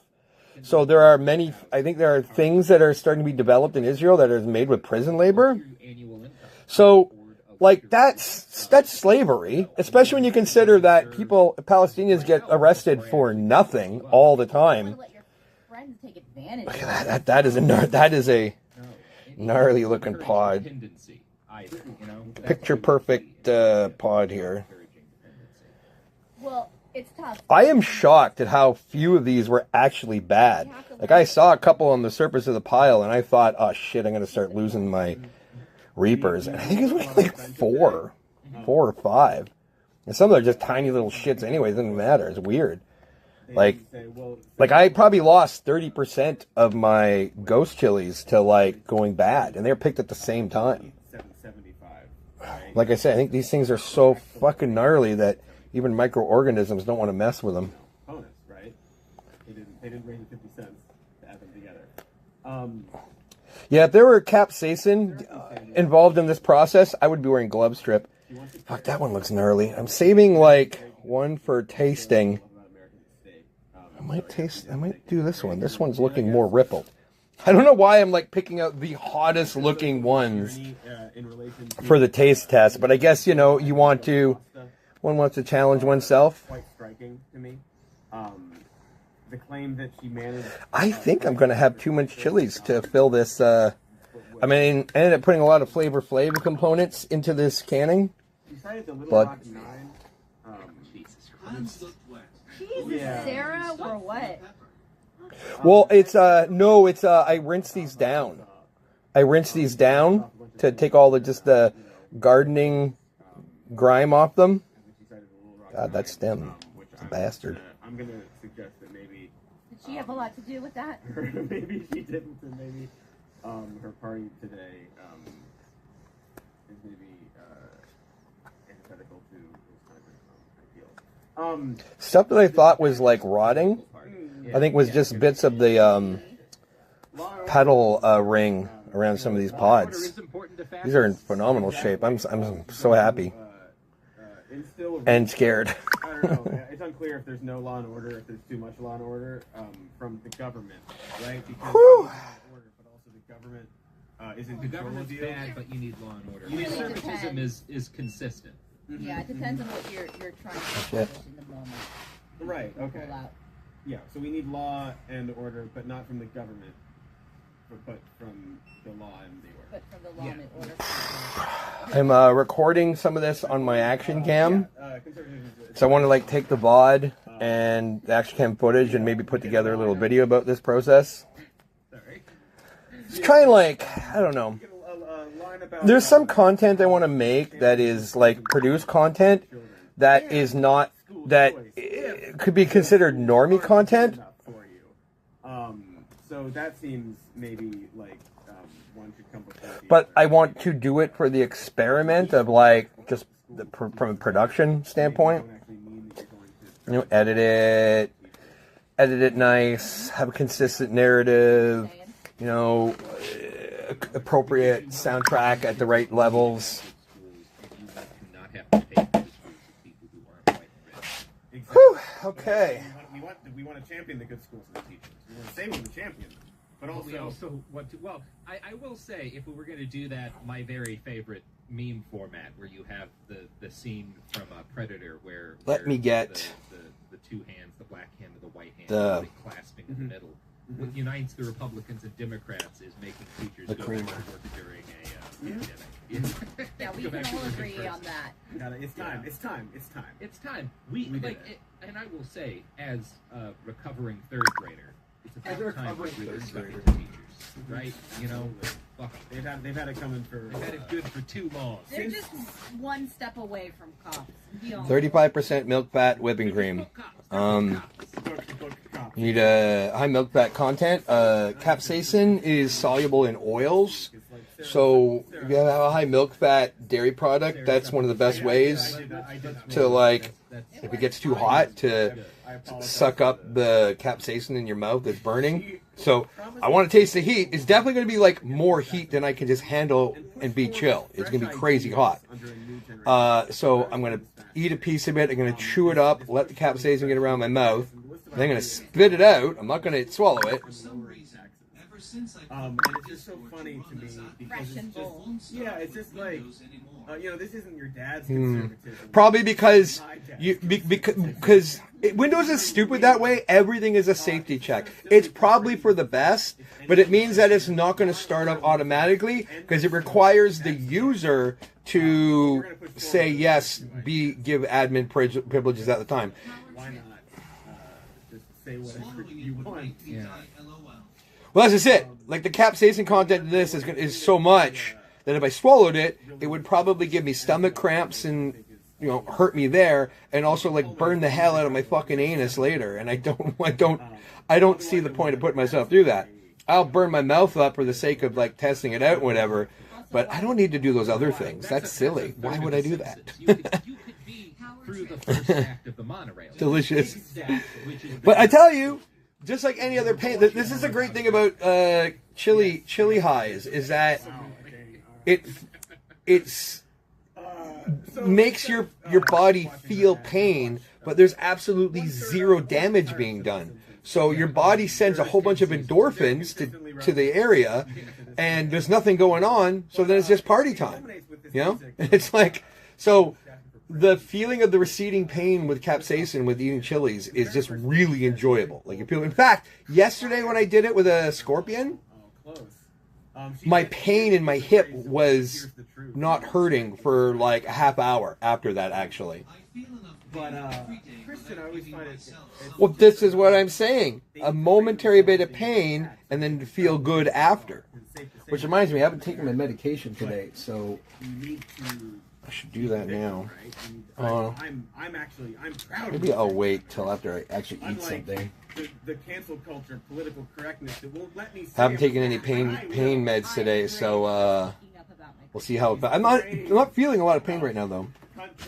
Where's my wonderful coffee? And I'm just like imagining literally any other. Oh, there it is. Muslim, like in this way, and the reaction it would have.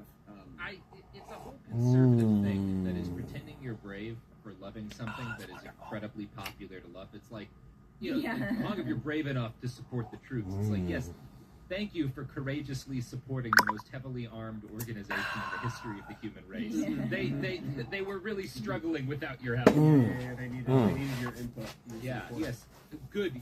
Okay. It's very brave of you to identify gloves. The dominant religion in the entire nation that every single president has to repeatedly, I haven't taken it. I was shaking it around. Yeah, I was my ADHD med and my pain med, my anti-inflammatory med, the Proxen, and I haven't taken it yet. I often forget. Great. You know who else is under attack? Who? The products and services that support this podcast under attack by your wallet. That is a shit ton of chilies. Yeah, there or not. Unlock elite gaming tech at Lenovo.com. Dominate every match with next level speed, seamless So, and performance that won't quit. this is the pod. Performance with Intel Core Ultra processors for the next era of gaming. Upgrade to smooth, high-quality streaming with Intel Wi-Fi 6E and maximize game performance with enhanced overclocking. Win the tech search. Power up at Lenovo.com. Cutting it in half first. So we can see the inside. We are tackling all the health questions that keep you up at night. Yes, I'm Dr. Priyanka Wali, adult. Oh, I can smell it. Oh, I can smell the heat, the chili in the air. Once Googled, do I have scurvy at 3? Honestly, this is so hot. Sometimes you can, like, with those ghost chilies yesterday, I got some, like, floral and citrus smell after cutting it open and smelling the inside.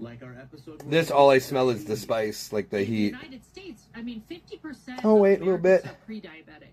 How preventable is type 2? Much more. Or in-depth analysis of... Or it's there. Those little notes are there, but they're much more subdued. It's hard to explain to the rest of the world. You can smell the heat, though. Mangoes are fine because mangoes are incredible, but, like, you don't even know. You don't know. You don't know. It's going to be a fun ride, so tune in. Listen to health stuff on the iHeartRadio. So there's not as much webbing in here as was in the ghost chilies, it seems, but underneath my top finger, where the seeds are attached, that's like the center web that carries most of the heat. So I'll eat a tip here. I'll cut off a little bit of this tip and chew on that. That has very little webbing in it and should only be about like 30 to 60% of the heat that would be in the core. But I want to taste that. I know it's going to be super hot. And then from that heat, gauge the whole heat of what the pepper is likely to be, right? Oh, I should get some extra thing of water. Because I use the whipping cream to absorb the capsaicin in my mouth. But then afterwards, I swish with water to help get rid of the extra, like, cream content in my mouth too. Okay. So, oh, I can smell it on my gloves. Okay. Back from that ad break. Cool. Okay. Yep, we saved all those products and services. Let me just get one last Now let's shot of nice taste in my mouth. I'm rusty here. No, it's great. We pivoted. It's a successful pivot. Now we're talking about the news. Now we're talking about the news. The news. I want to bring something up again before we roll in. Because I've seen this spread on Twitter, and it was nice knowing you. Particularly left Twitter is going off about how Joe Biden has invaded Syria, or sent a bunch of troops into Syria, or escalated in Syria. Well, I can smell it on my fingers, and I haven't barely touched it. That's crazy. All right. Syria from Iraq was initially shared by the Syrian government because they don't want U.S. troops in northeast Syria. So this is a piece from like the tip. This has little membrane in it, like center membrane. That has not happened. Trump never left. We continue to have hundreds of troops in Syria the entirety of the time Trump was there. All they're doing is protecting oil now, as opposed to protecting oil and protecting civilian populations. And I was some the flavor. entire Trump administration, It's burning. we had troops in Syria, we would Oh send yeah, supplies, ramping up. and that's all that video is. There is no evidence that Biden has changed in any way at this point U.S. policy in northeast Syria. Someone just shared a video of a convoy of supplies going into the country. So if you had an issue with Trump being in Syria, you have the same issue with Biden, but nothing has changed. Like there's no new. Interestingly enough, at this moment, even though it didn't have a lot of this odor, it's got the flavor of those like citrus and floral. Okay, starting to ramp up the burn now. Wait for him to do something new, as opposed to continue to send supplies to the troops that never left.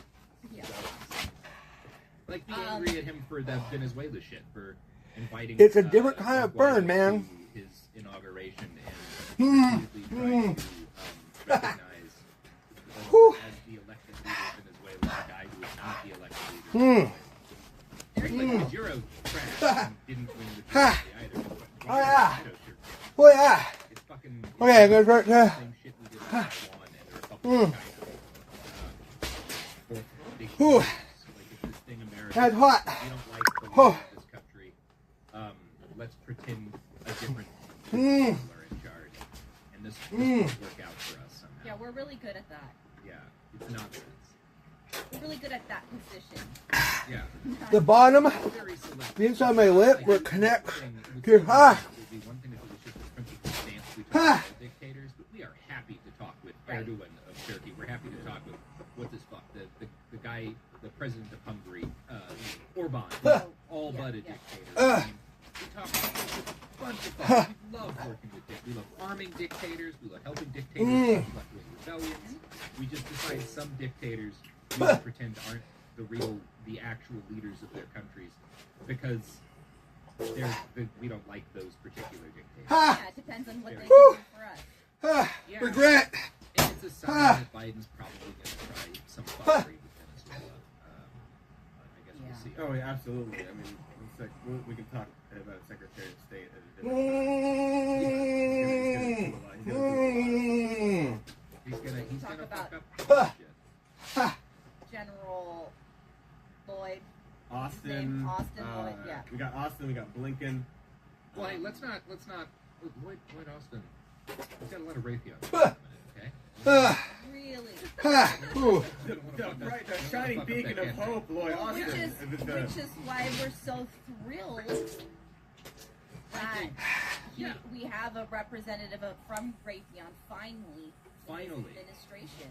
And that's a direct conduit from us to them. From us to Raytheon. And I representation is obviously incredibly important.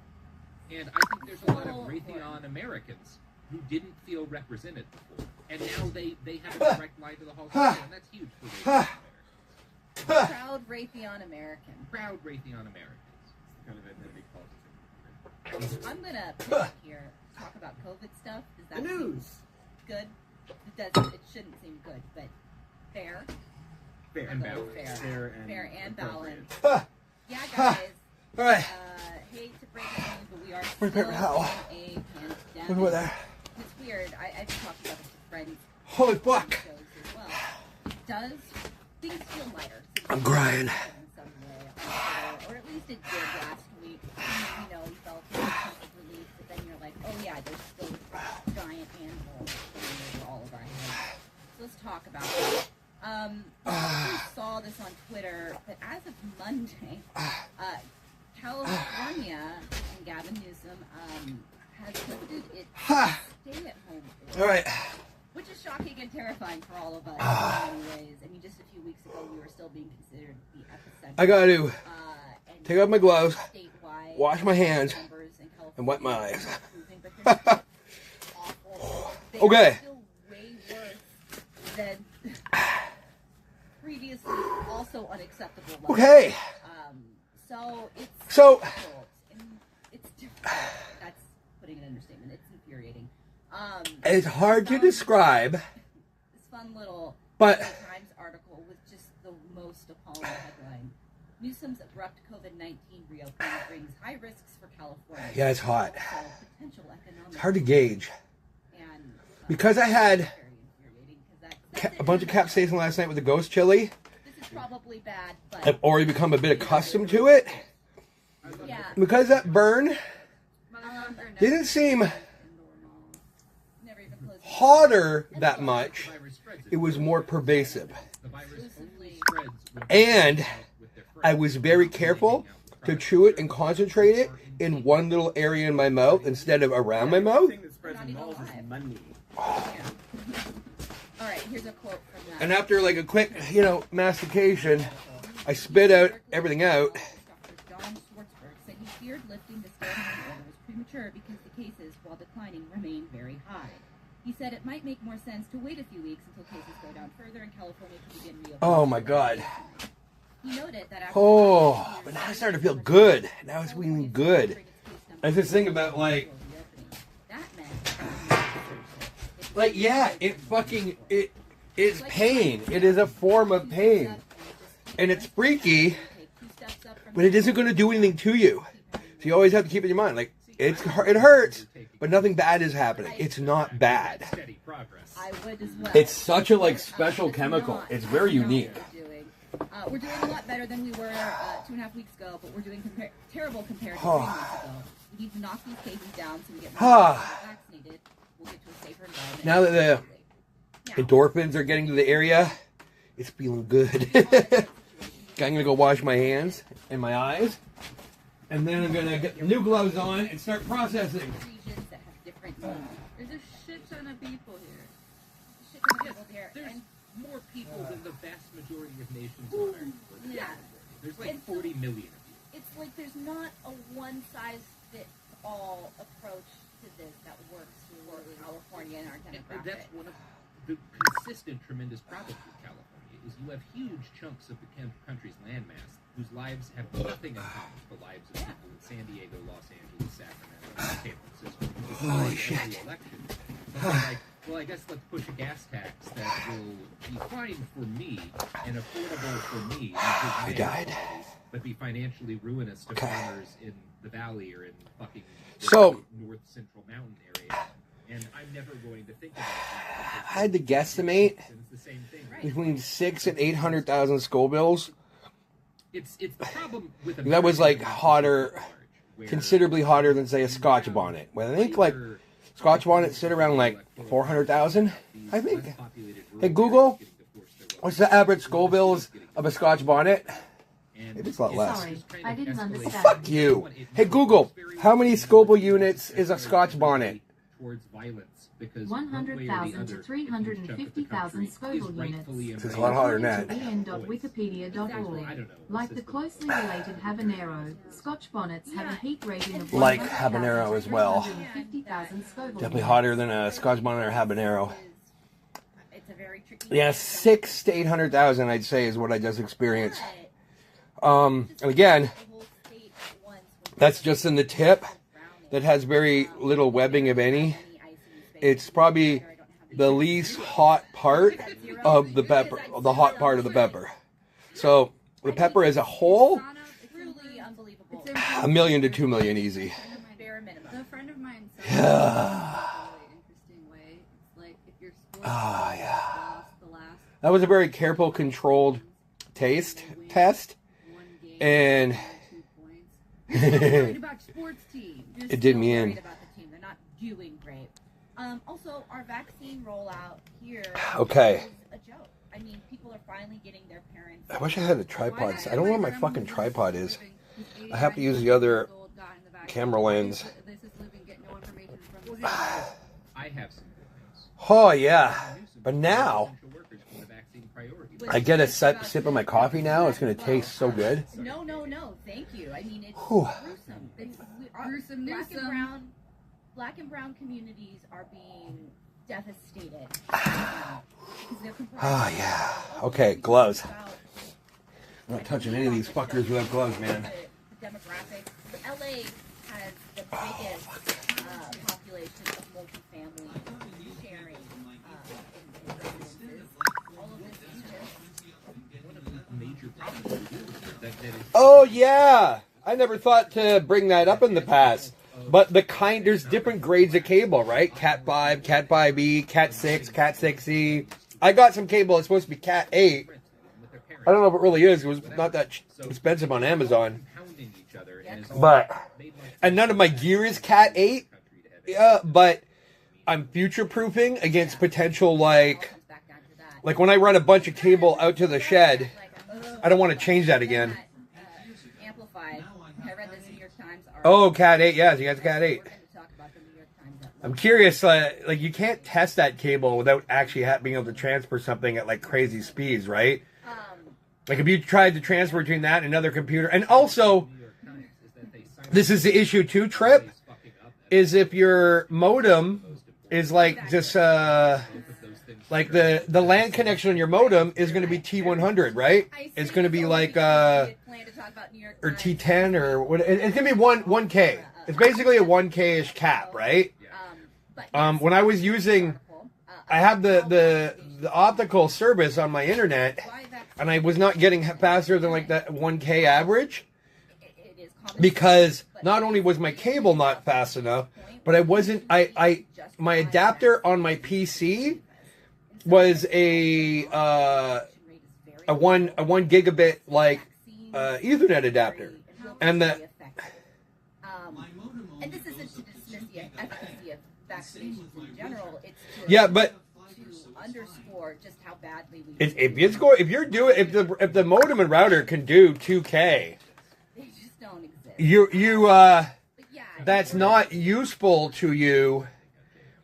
Sure, and like as an individual on the PC or on the router modem. If the RJ45 connections, the LAN connections, have a 1K limit on them, like they're like 1,000 kbs like max, right? And that's what most is, because like higher stuff is really expensive. So once I was getting the fiber and then realized that I couldn't max my speed out on my PC unless I upgraded to after that you can get I think 2.5 gigabit cards, and you can get maybe 5 gigabit cards. I think it just goes to generally 10 after 3.5. My service is 3 gigabit, so I currently can't get faster anyways. On the like I could get faster, I'm just not paying for it, and I don't need it, right? But once I switched, so my modem. The modem has 4 regular LAN ports on it and 1 super fast port that I think will do 10K. But my card on my new PC does 2.5, so that's how I get those like really fast speeds. I also have a card in my got a bit of capsaicin down into my throat there. I got a card in my older gaming PC, which is now my streaming PC, and that's got a 2.5K card in it, but that's not currently in use because there's only one 10K port on my modem. So, and I have an external router from my modem. So my main router that services the whole household, which I think is like Wi-Fi 6E, And it's good to have that because I have all these fucking... And there are ways to handle this. Google Home app is doing a bunch of shit. Weird. It just literally just reset. What the fuck is going on? But I have all the Google Home shit, all the smart devices, our phones, our printers, our streaming shit. What are we doing, California? But if you... America. Well, here's the thing to look into, and we'll talk about it more later because I got to get this done. But you need to look into your modem and into your router to see what the speed limits of those machines, those devices are. And if you can't get faster than 1K on an individual connection, then there's no point doing anything. And to be honest, you don't really need it. 1K is a shit ton, right? On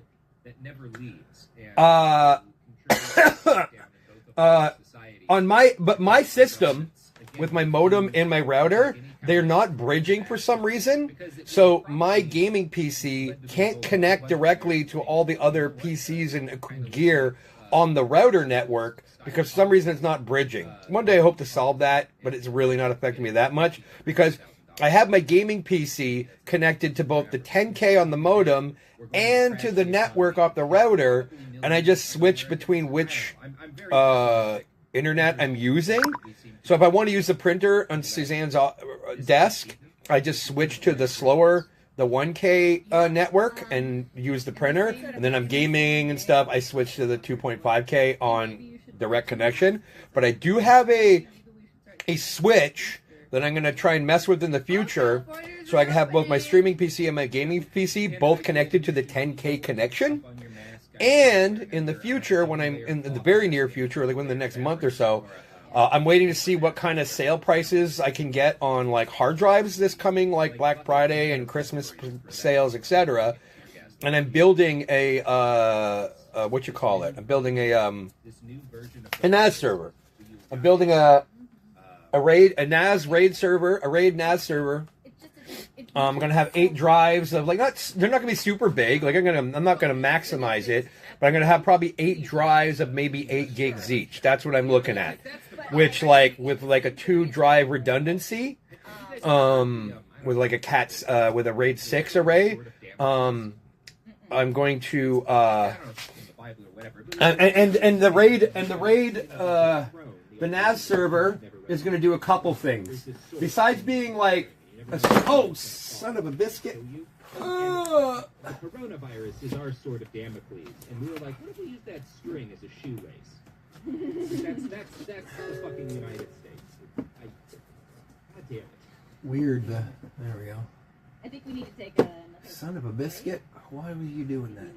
You son of a bitch. Cool off and reconvene. Wait, will it work this way? I think it might. If it does, then I can use this like this. Oh my god. Revolutionary.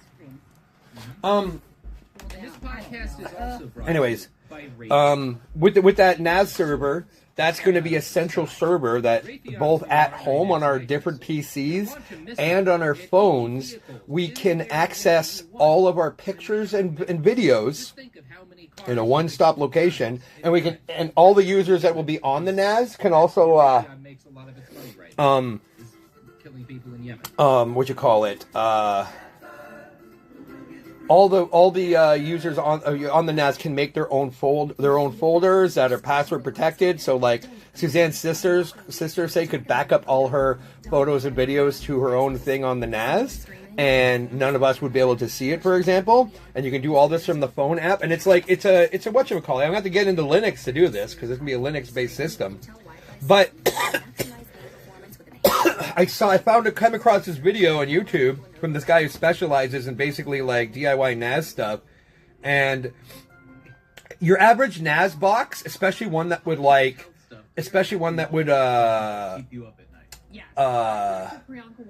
hold like 4 or more drives, you're looking at $1,000 and up. And this guy found this neat little acrylic system where you can like attach the sides of the acrylic system to the drives, and that becomes a separate box. And you can get like essentially like the modern version of a SCSI card that sits in your PCI slot and a motherboard of any old computer, and then output SATA up to I think 12 SATA external SATA connections. He used it to make a JBOD, so it wasn't seen as a RAID array. But the setting up the RAID is just what you do in the BIOS. It doesn't matter. Like, the only thing that defines a good RAID array is that you have all the same kind of drive and that are the same speeds and the same size. Otherwise, if they're different sizes and different speeds, the RAID is based on the smallest drive, and that limits what can be the other drives can be used. But you can also set up a JBOD. You don't have to set up a RAID array. I'm just doing a RAID array because I want a little bit of redundancy, right? Like if a drive fails, with a RAID 6 array, up to 2 drives can fail, and you can still use the system, and then you just want to replace those drives and rebuild the array so you don't lose data, right? There's still, it's not perfect fail-safe for data, because you should have also data backed up in a second location if you're really anal about preserving data. I can't afford to do that, at least not currently. But, so if I get a good price, like if I can get like some like 8 terabyte like NAS drives for like, I'm hoping like $100 to $150 sales over the next month and a half, I'm going to like jump on it. I'm going to put it on a payment plan. I'm going to jump on it, and I'm going to build it. And one of the main reasons I want to do that is I have like pictures, images, and videos spread over like 4 different PCs and my fucking phone. And I just want a one-stop shop of all my data organized that I can work with. Predominantly is going to help me with creation content, because I'm going to have a one place to look for it all, right? It's also going to back up all like family photos and whatever. And that's the start how I'm going to use this. And then I'm going to build another, maybe I'll build a JBOD box later. And the JBOD, you could do JBOD, you could make one of these little towers. Oh, by the way, this NAS server I'm building is going to cost me. It's going to cost me, other than the drive cost, which is always going to be whatever the drives you get the drives for. Instead of spending $1,000+ on a RAID box, it's going to cost me one of my old PCs, and I think it's going to be like $100 to $150 in parts that I've already purchased to build this. I have everything I need to build this. I just need to buy the drives. And so instead of like $1,000 to $2,000, especially for like an 8 drive RAID array, this is going to be, which would probably be a $2,000 purchase, closer to $2,000 purchase if you're buying like a name brand RAID box, or sorry, NAS box, NAS. This has cost me like $150, and then I just have to go get the drives, and that allowed me to do a lot of different things and organize my data for this and that, and then I'm going to use all my old drives and my old machines after I migrated all the data.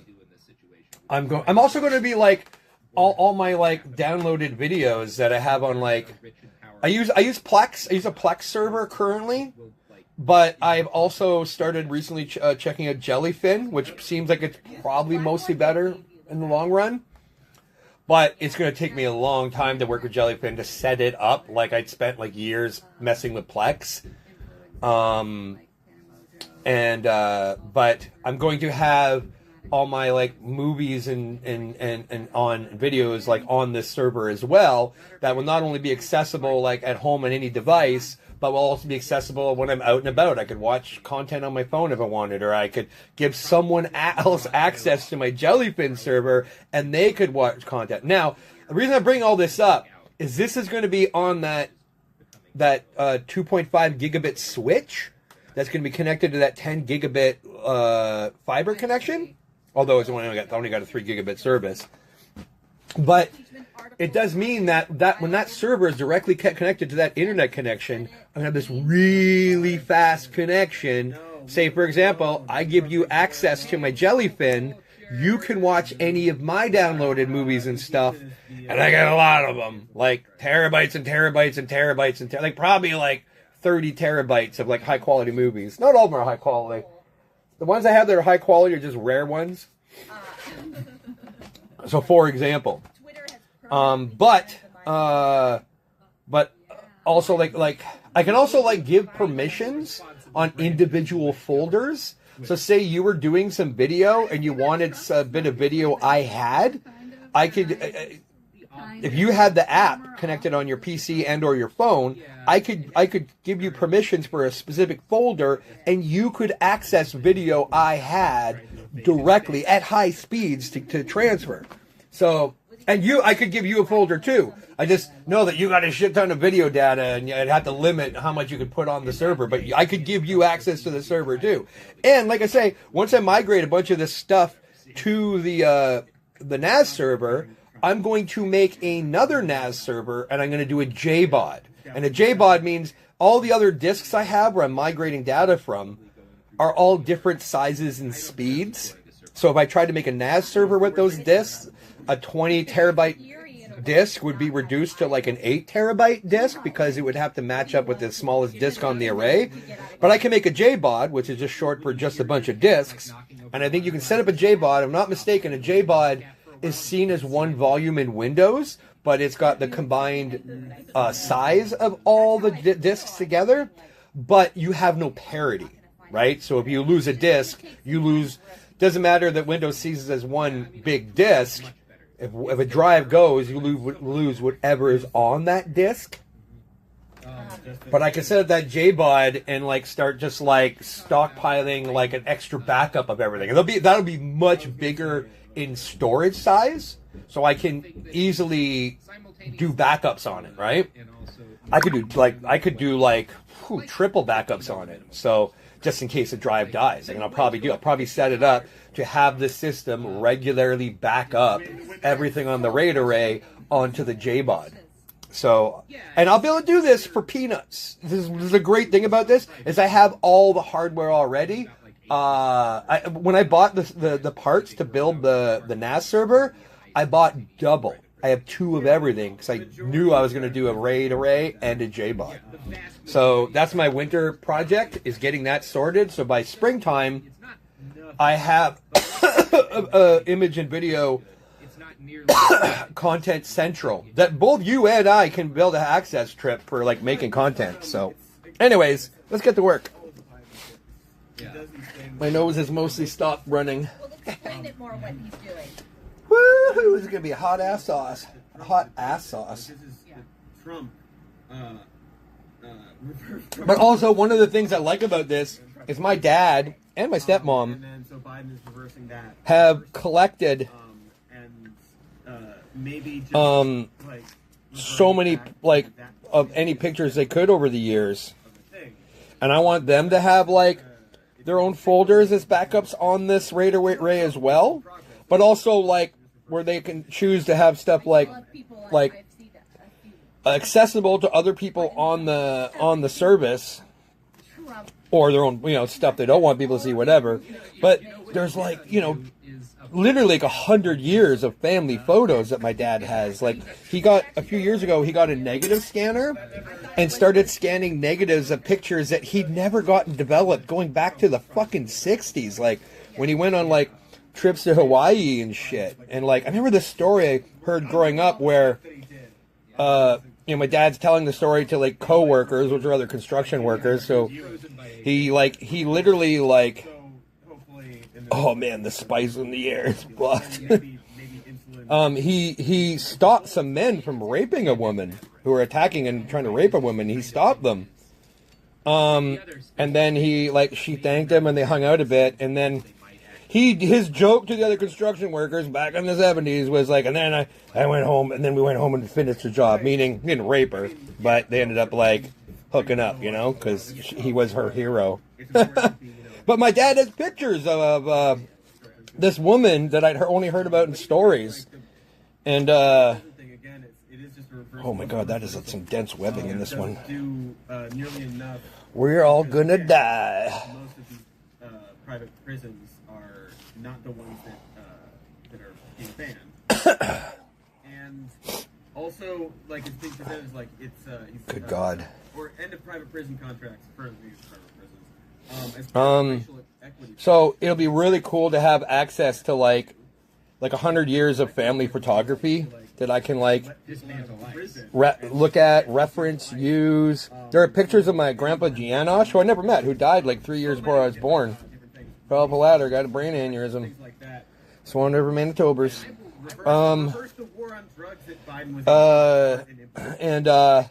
There's pictures of him like during World War II, and he looks like me a bit. My dad said he's seen pictures of Grandpa Wydra that he looked like Blue, but the picture I saw, he looked like me. And it's the first time in my whole life I saw someone in my family that I actually looked more similar to. I got my grandma's chin. Both my brother Blue and I both have my grandma's chin. My dad to a lesser. My dad has a bit of my grandma's chin. But a lot of my features are more on from my mom's side of the family. But when I saw Grandpa Janosch when he was in his I guess probably late teens, early 20s, I was like, God damn, he kind of looks like me. That's pretty neat. They say like a lot of looks skip a generation, you know? All he's got to do is dismantle ice. Come on. I'm willing to bet I could get other people out there with me, you know? Like, you dismantle ice, Joe? Yeah. Okay. So, to reiterate, I don't think I'm going to have to get up early. some people will like... That's the same thing. Uh-oh. I think that does it. So to reiterate my preparations here. So some people will can chilies by just putting the whole chilies in the brine. And you can totally do that. But there is like air trapped inside the chili. Now that wouldn't necessarily cause any like bad bacteria or anything because it's inside the chili. But it's less likely that the brine will ferment the inside of the chili to the same extent that they will do the outside of the chili, and you might get an uneven ferment. And now, in some cases, that could be neat because you get maybe more of the fresh capsaicin heat that you wouldn't get otherwise. But it's an uneven pickling. I've got a wreck. I like doing it. If you just cutted them in half to get like brine to access the whole chili. There's much more opportunities for there to be air pockets this way, though. And air pockets are the devil. A, for uneven fermenting, and B, for having air trap that could have bacteria in it and cause like mold inside the fermentation, right? You want anaerobic bacteria only.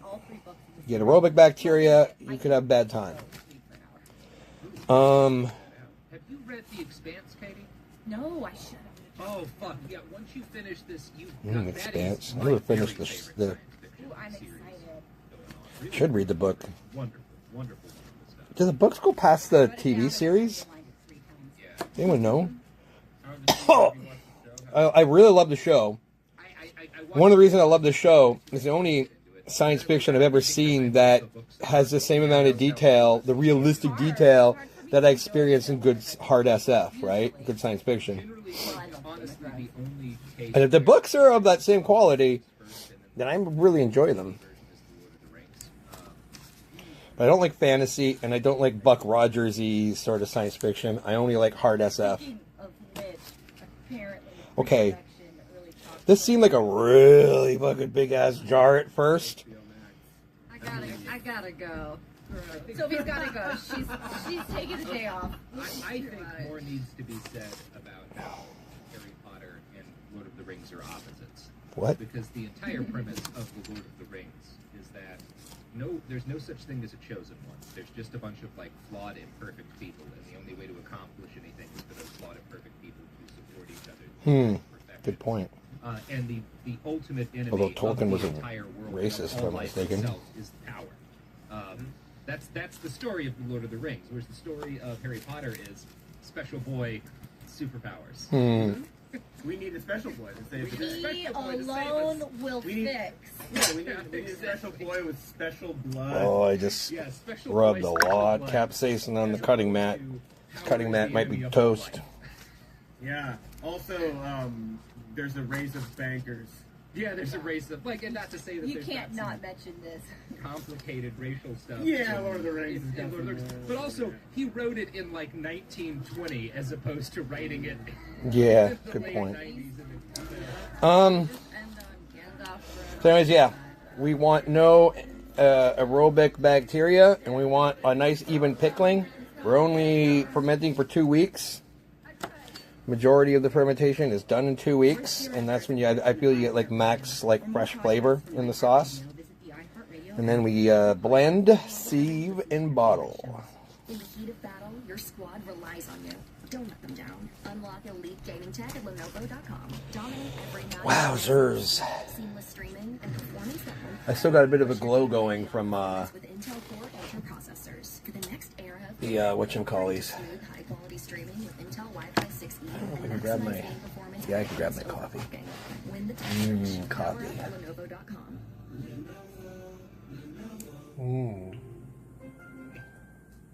On this week's episode of The Rich Chapter, I, TD Jakes, get to sit down with Oprah Winfrey, a media mogul, philanthropist. So I changed the setting. Trailblazer. I could feel inside myself. So I'm getting 60 FPS. I didn't realize it, but my phone app was streaming at 30 FPS yesterday. And now apparently it's 60.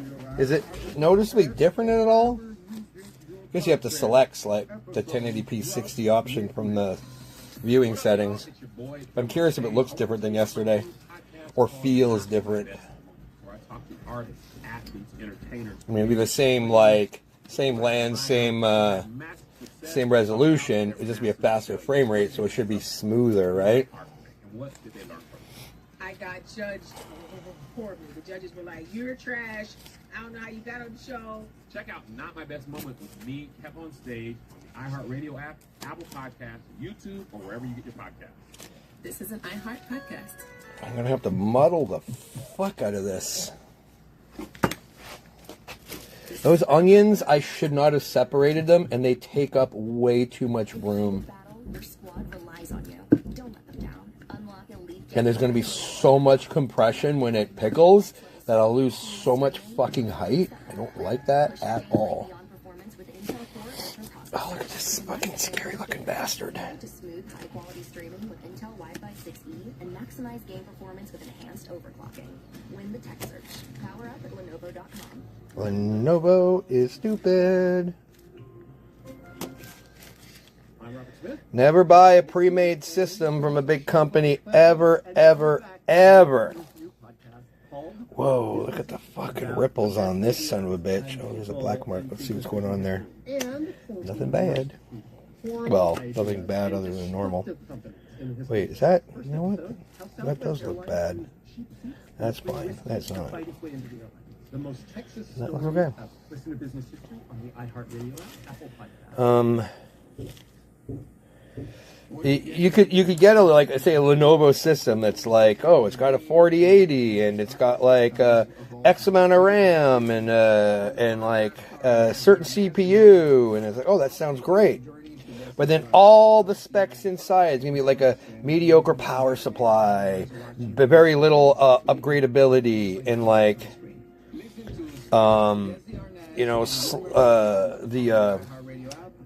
the PCI lanes will be like not very fast, and like there's all these other smaller details that will restrict the performance of the good parts you have.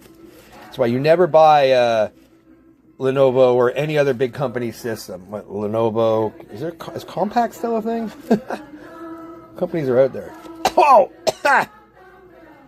Always build your own. I mean, there are companies out there that basically do build your own. I mean, like companies like Lenovo, the reason why they're making money is they have deals with manufacturers in China where they're making, like they won't be using like, oh, what is that? Oh God. Jesus.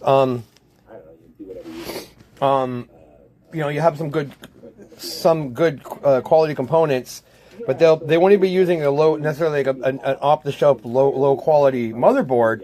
They're getting custom-made motherboards that are even cheaper and lower quality. There are parts that aren't off-the-shelf parts that are lower quality. And they restrict upgradability and everything else because they're just not adding those extra parts. There are companies out there that aren't manufacturing their own PCs, but they're building everything with quality parts, and you can see every single component.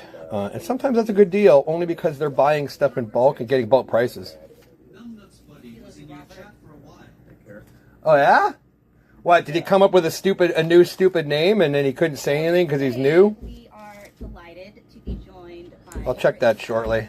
Brittany is the owner of... I got to, Tacos here wow, the spicy on my fucking... Ugh.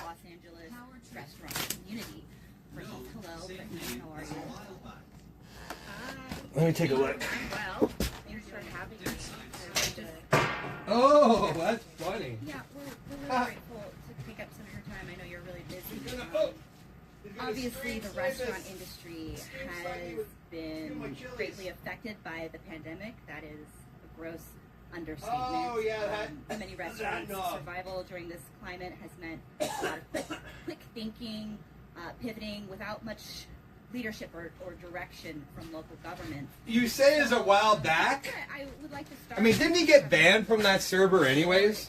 But you say like from a while back, but sometimes it says a user's parted, and that doesn't mean they actually have parted. Like, you can't trust Chatterino 100% on the joined and parted thing.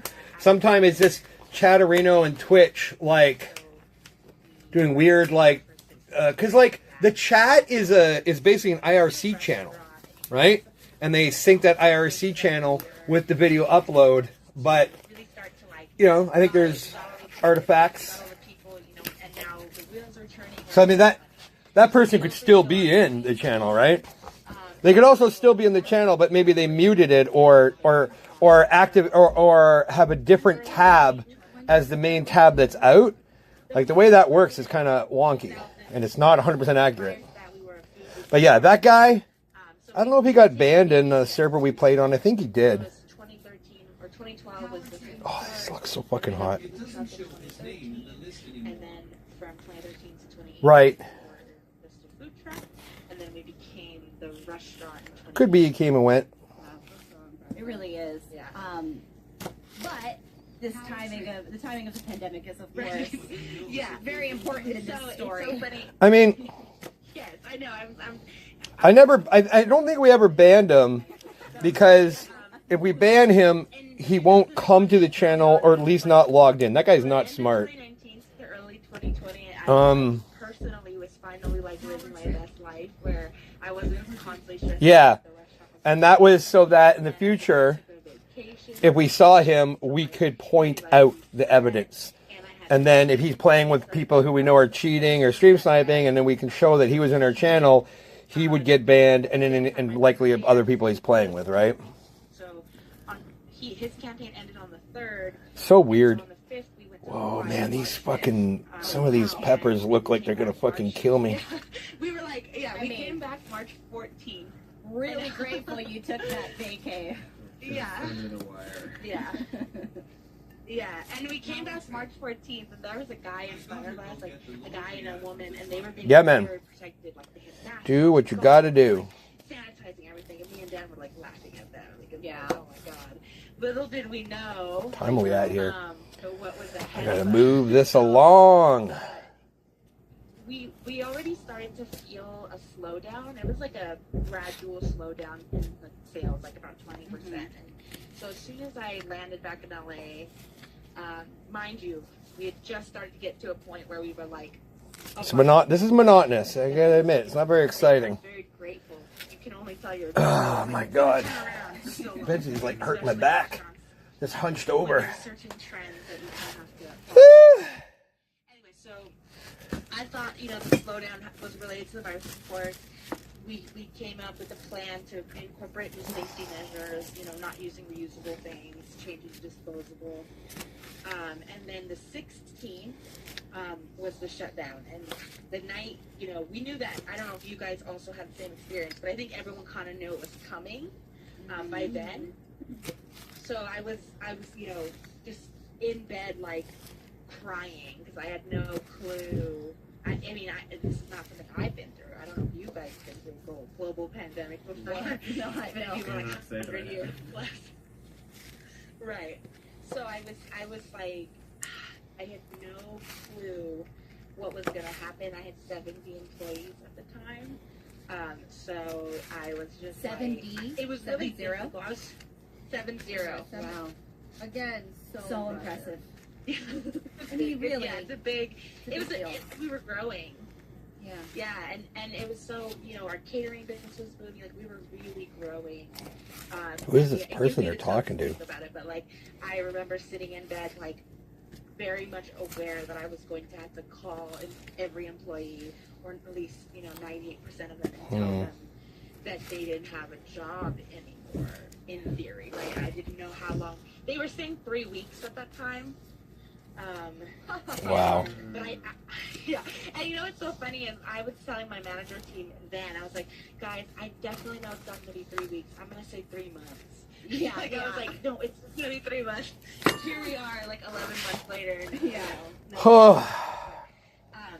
But, it was really difficult to, like, that was the worst part. The very beginning when, like, there was so much uncertainty. And then when you're in charge, people are looking to you, even if you know nothing, to you for like, so when are we coming back? And weeks after that initial furlough period, we would getting texts, especially for like, we have a big Latino American community. Fuck, I forgot that I have to make the stone for this still. Fucking hell. So it was very confusing to them why they weren't coming to work. So some of them would text me like, every week, like, I'm coming back on Monday. Clearly unaware of what was going on. And that was really, really difficult. On top of that, we're in the arts district. We have almost 6,000 square feet of space. So our rent is about $20,000, a little more. Wow. And I was like, how am I going to pay this? Because, and so I had met with our landlord. And initially he was like, oh, this is a lip in the water. It's going to be nothing.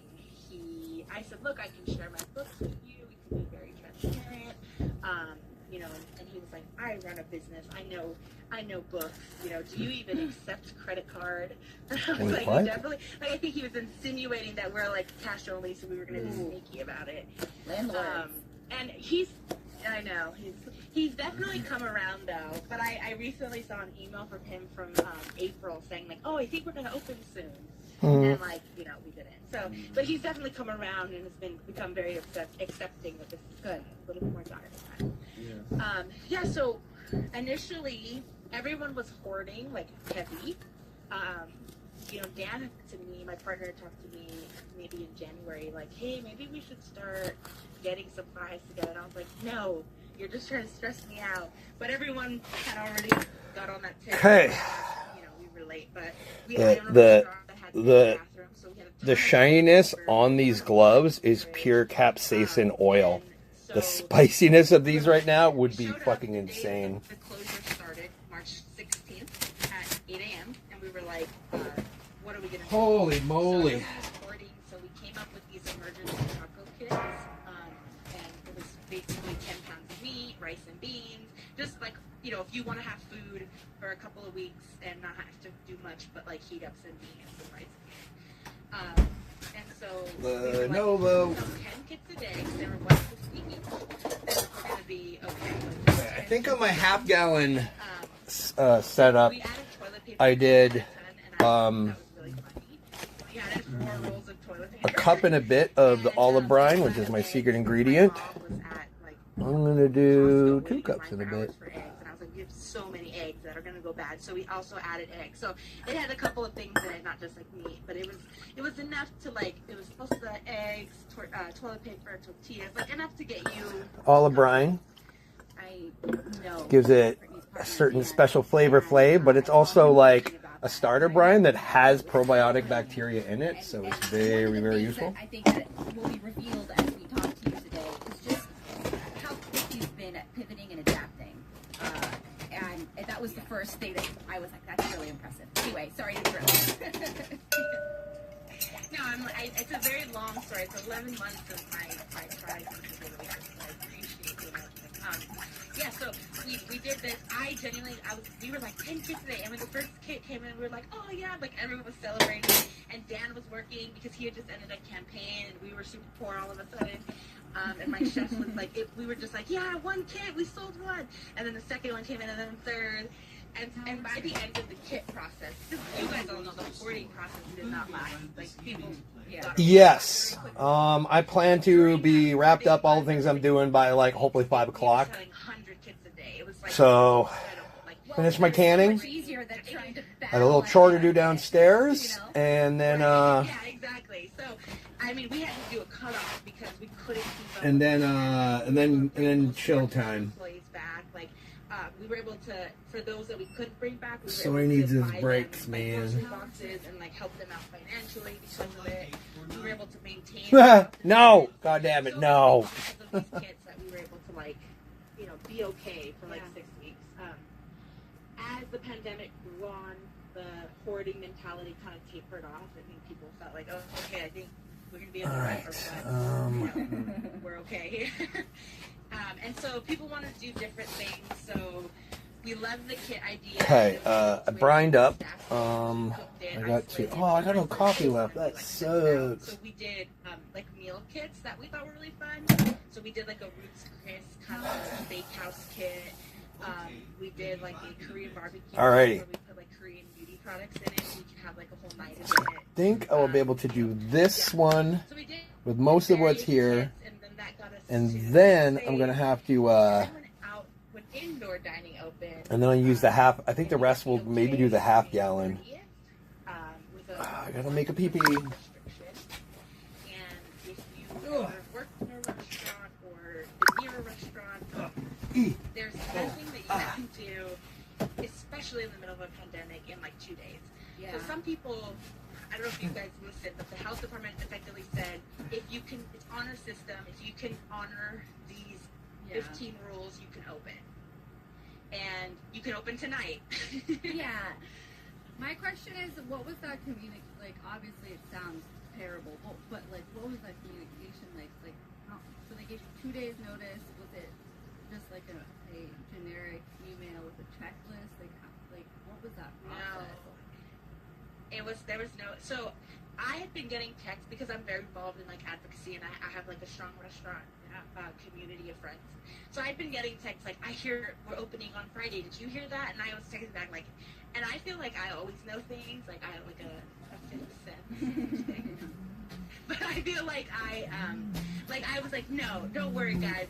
There's no way they're gonna open us. Like they're at least gonna give us a runway to prepare. Like don't worry, there's no way.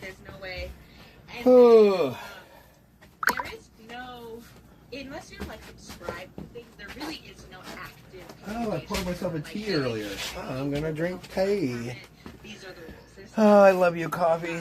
Goodbye. Facebook groups and following Eric Garcetti's Hey, Twitter. Google, turn on pantry. And, like this is ridiculous. There's not. Yeah. And so I knew that there was a what do you call it? Press conference. And so I said, so we were watching it, so we could always like sit around the computer and watch them. And so that's how we found out. Like, and then somebody asked, one of the reporters was like, so when can restaurants open? And I think it was Barbara. The resin on this cutting board right now would kill you. Tonight. And there's like a ton of rules. It's so frustrating. And so some of my friends were texting me like, the place next door already opened. Like literally the second that she said, okay, you can. Yeah. It's just so frustrating and impossible. Lack of clear communication from leadership about what is necessary. The last minute nature of it. I mentioned this to you last week when we chatted, but I have a couple friends who own a workout studio, a bar method. And yeah, they, again, similar situation, this last minute, okay, you guys can reopen. They weren't comfortable or prepared to make that next step. However, other businesses around them just did whatever. Crispy, hot just bastards. took that as a sign to reopen without necessarily. Oh, this looks like the wrinkling is insane. To put all the precautions in place, they reopened. 2 days later, everything got shut down, and it was just a colossal waste of time and money for them. Anyway. Yeah.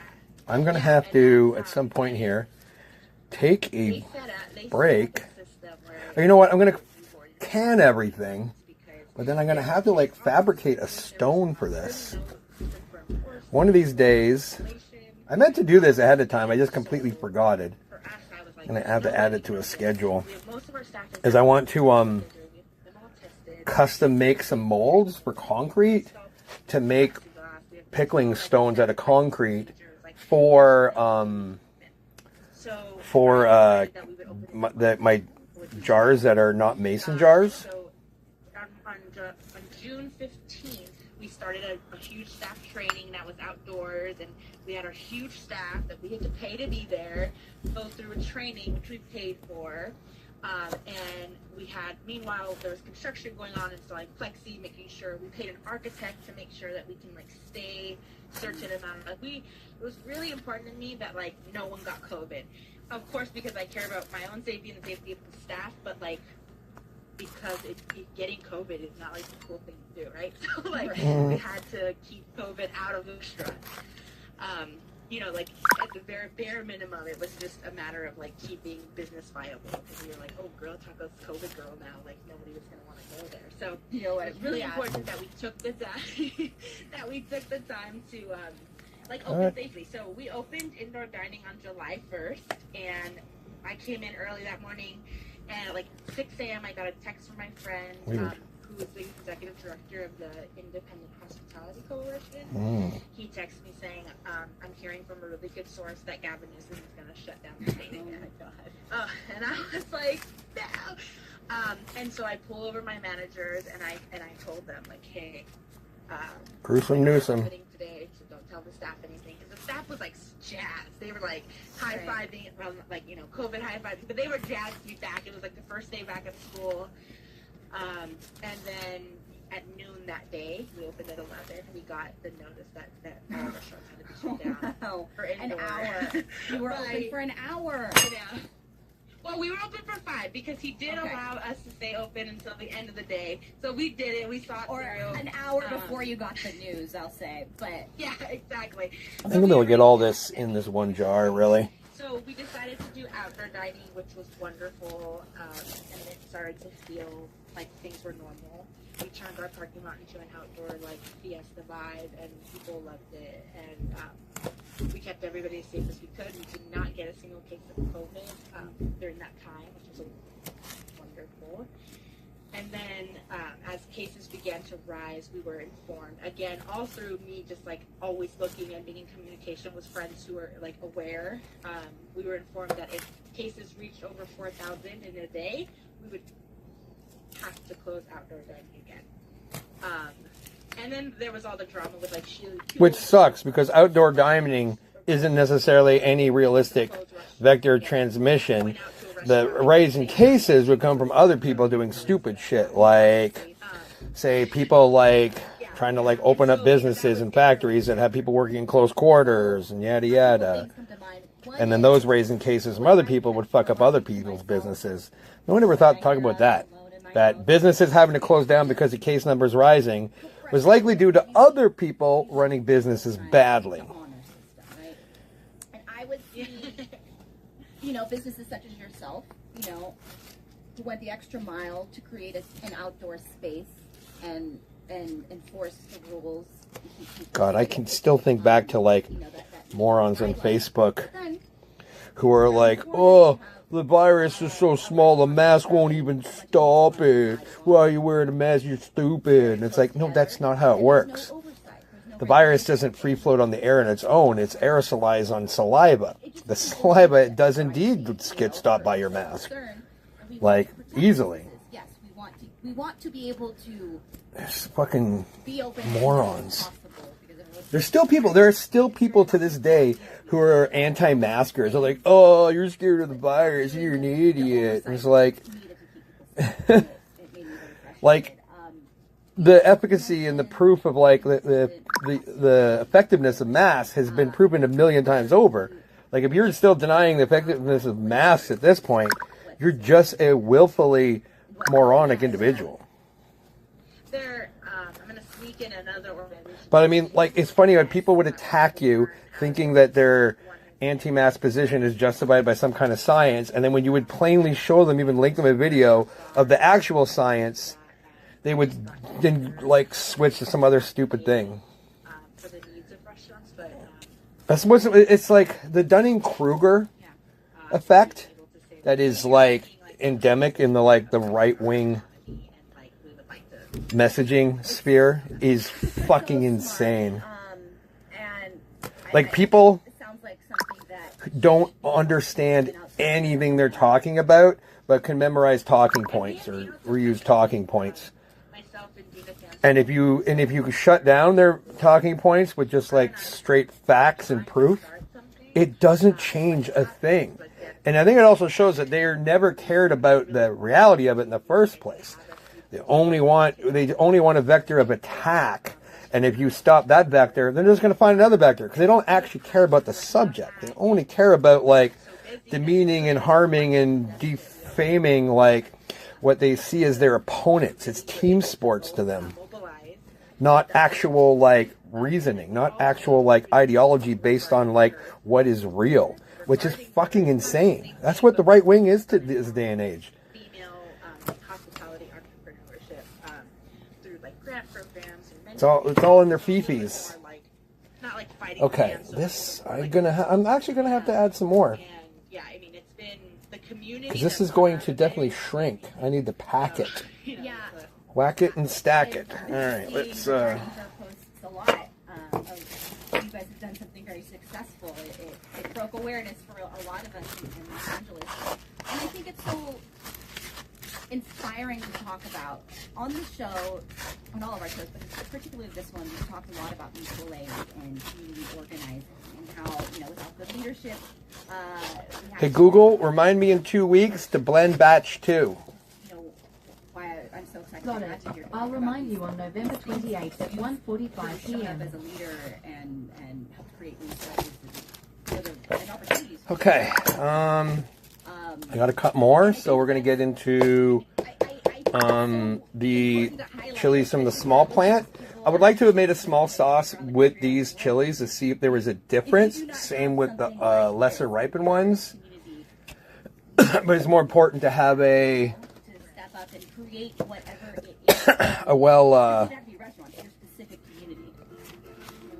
a full pot.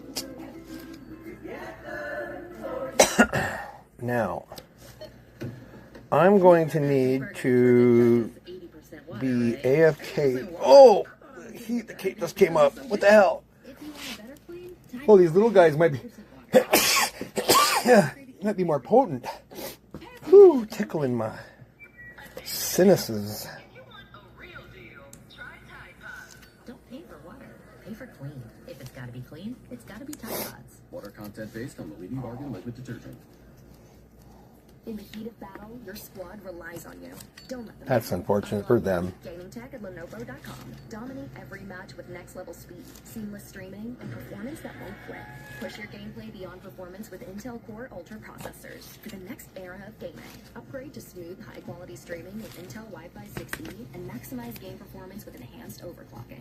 Win the tech search. Power up at Lenovo.com.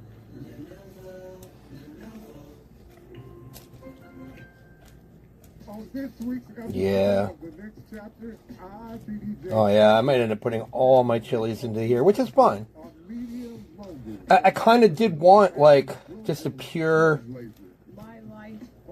Reaper sauce, but I might have to add these little bits of ghost chilies to finish the filling. Also, these gloves are going to be extra spicy. Into purpose and what it really means to evolve with everybody watching. Every decision I have ever made has come from sitting. When those onions get fermented, they're going to get squishy and everything's going to settle even more. I have to make sure I'm jam-packed here. Okay, I have to look into something really quick. I have to like look up the pickling stones. Get something delivered tomorrow. What are these notifications I'm getting? Another thing I want wanted to talk about. Nothing important. Delivery apps. Yeah. I think it would be 4 different notifications from 4 different things about deliveries. Yeah. Delivery apps are a necessary evil, I guess. The phrase that is best describes them.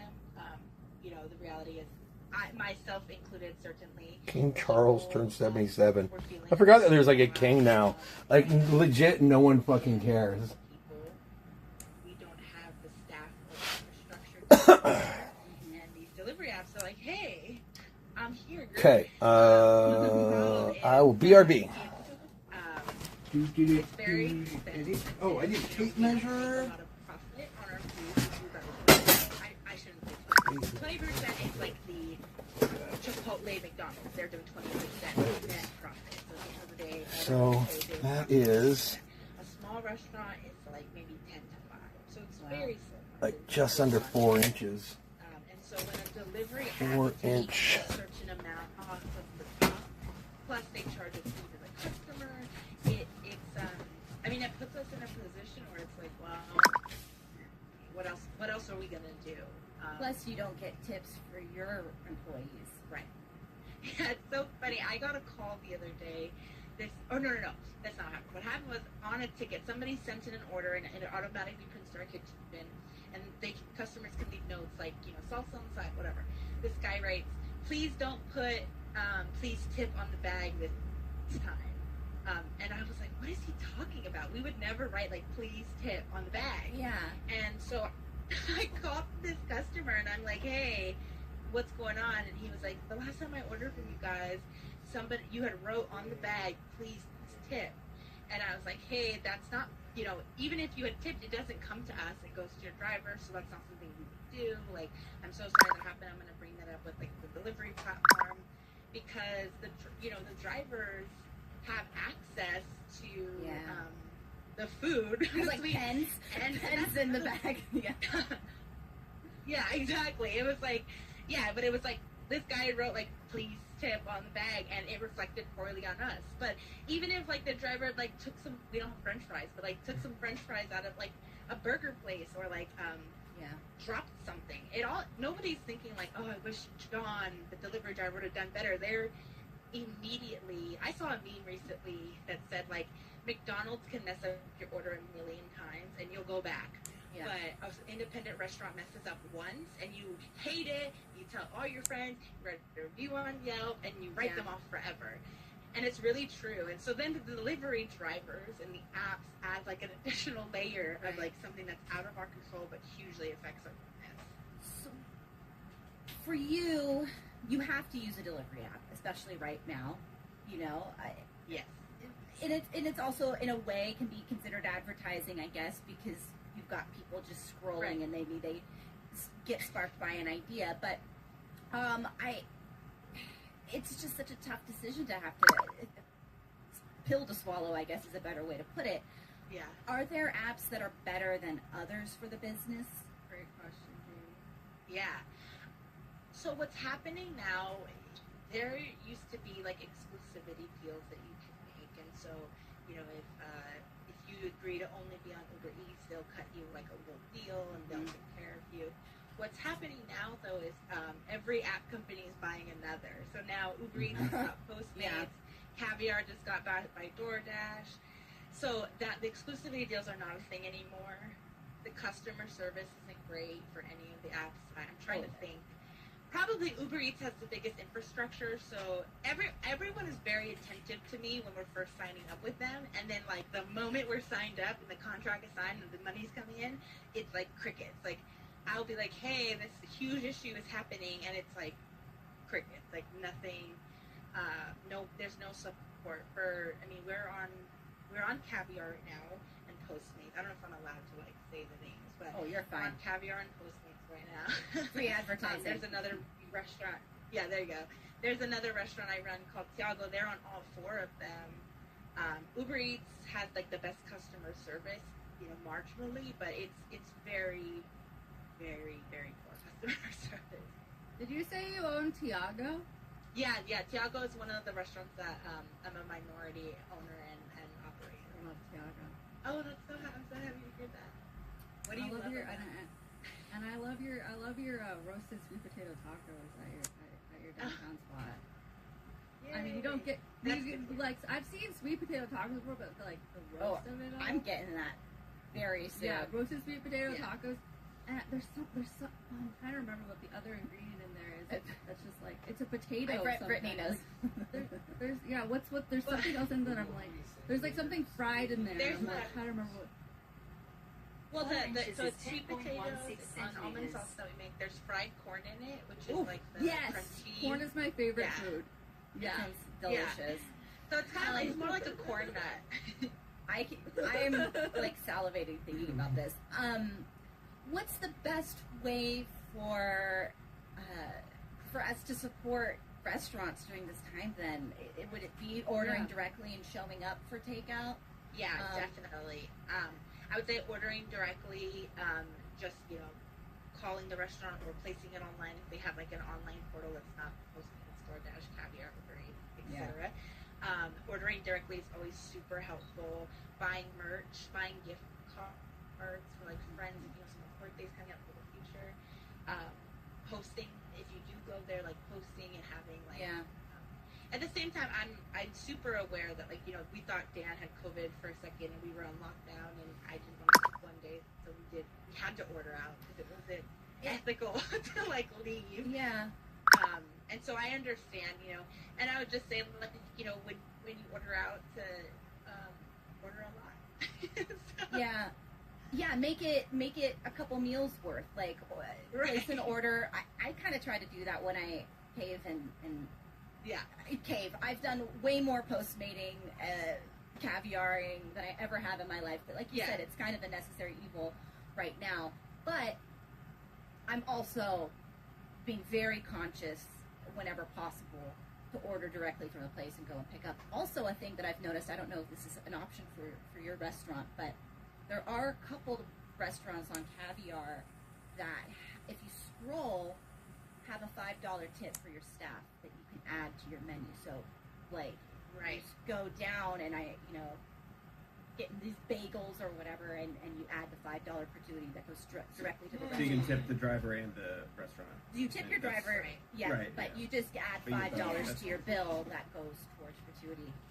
I don't know. If the restaurant owners I might be out onto there, something here. That's something that you can figure out how to add.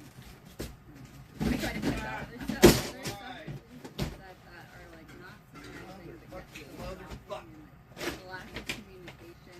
Like you knew it was going to be shit because it's Los Angeles and our county government is just trash.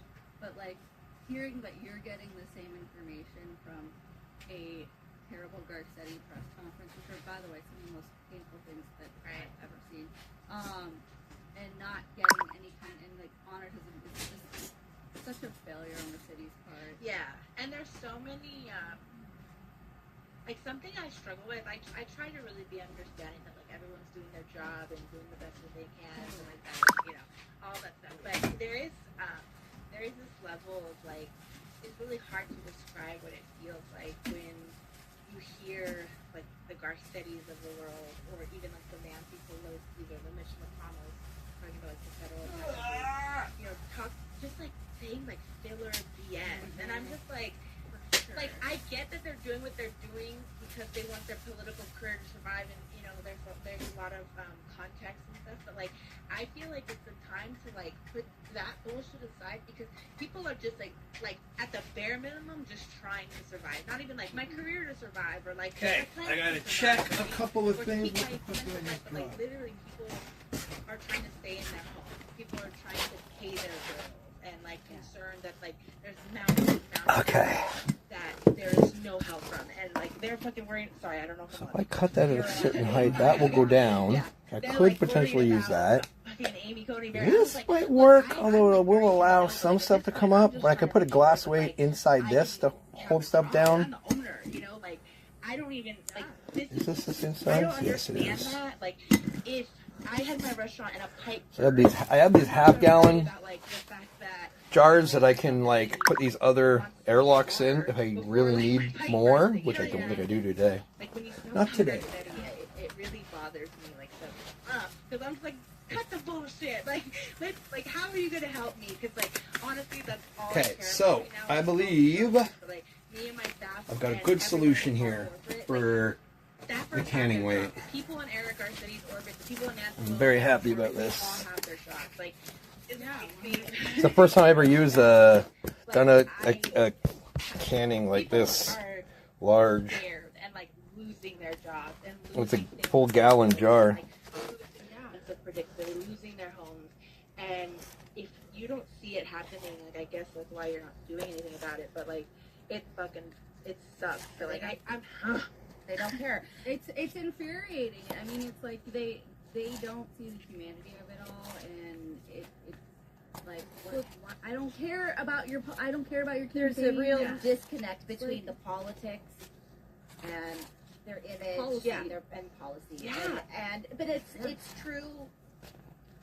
Regardless, it's just extra true and extra apparent during a pandemic. Yeah, because it's like at this point you're just a bad person. Like you can't even be like, oh, I'm just playing the game. Like, because yeah, sure, when everyone's kind of okay, even though there's still a lot of like chronic homelessness and all that stuff, sure. But like now you're just a bad person, and you're putting yourself above like everything that you like made an oath to do. And you know, I really believe that when this is all said and done, like there are going to be a lot of people who are on the wrong side of like history, you know, like this is, and I see, I don't know, like I see, it sucks that like some of my staff that's older has to decide between like their health and their What is livelihood Adam doing and their out there? livelihood and being able to feed their kids, and It's an impossible choice. Yeah, like we like, are you have- giving people or businesses the support they need to adequately protect your employees, yourself during this time. You want everything to shut down, well, you got to pay for it to be shut down. Right, exactly. You want it to be open, you need to manage and be clear about the guidelines. You need to help us invest in making the community safe. And we just had, you know, it's like so fucked up. It's like we just had, so we pay like certain taxes, but like we couldn't afford one of our taxes early on in the pandemic, and like the government takes the money out, like they just like swoop on in. They're getting theirs, like no matter what, like like you know, everyone's getting their check, and I don't know, I just don't. Yeah. Now is not nobody should be making money in the middle of a global pandemic. Myself, like, we want to take care of ourselves and stuff. Almost like that. lost my Nobody Achilles. should be like, ooh, I'm like $10,000 million richer, like in the middle of the pandemic. That's not a sense of pride. How can you be These proud of are it? I the don't get that. Sorry, y'all let me go. No, you're Garcetti got the reapers that were green when it came time to harvest, and I just cut those branches off and let them hanging, and they kind of continue to ripen. Yeah, of course he did. I had a question. So you were going through your timeline. Oh, and you kind of it's gnarly looking. found out about like when you could reopen last year. What happened with this Newsom Supplies reopening? What was the communication? I'm sure it was The most shit. But recent one for listeners, we just last minute reopened. California was, despite the ICUs being full and everything, we're just like, surprise, let's reopen. Everything's fine. Yeah. What was that communication like? It was so bad.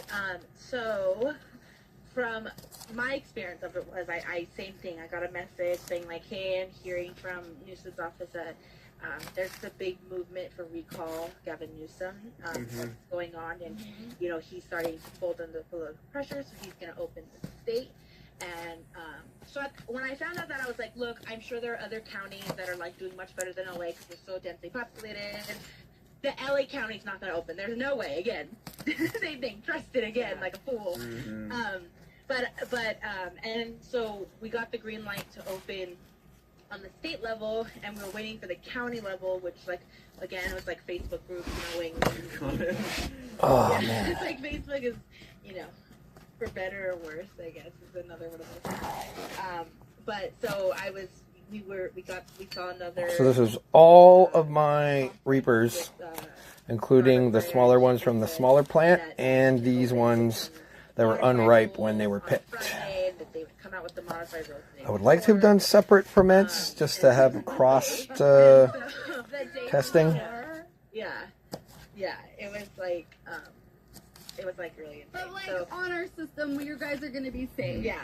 Well, extra frustrating about it is I don't have the statistic in front of me, but especially here in Los Angeles, restaurant workers, people that need to go into a kitchen are some of the, it's a very high risk. It's not something to be taken lightly. This is a huge responsibility for restaurants and a huge undertaking. And that's what it's frustrating, yeah, but this is, what's at stake are people's lives. Right. Yeah. And it's like I do think I need more, so I have to get into the ghost chilies. So I think this is a problem with doing a very large jar ferment like this.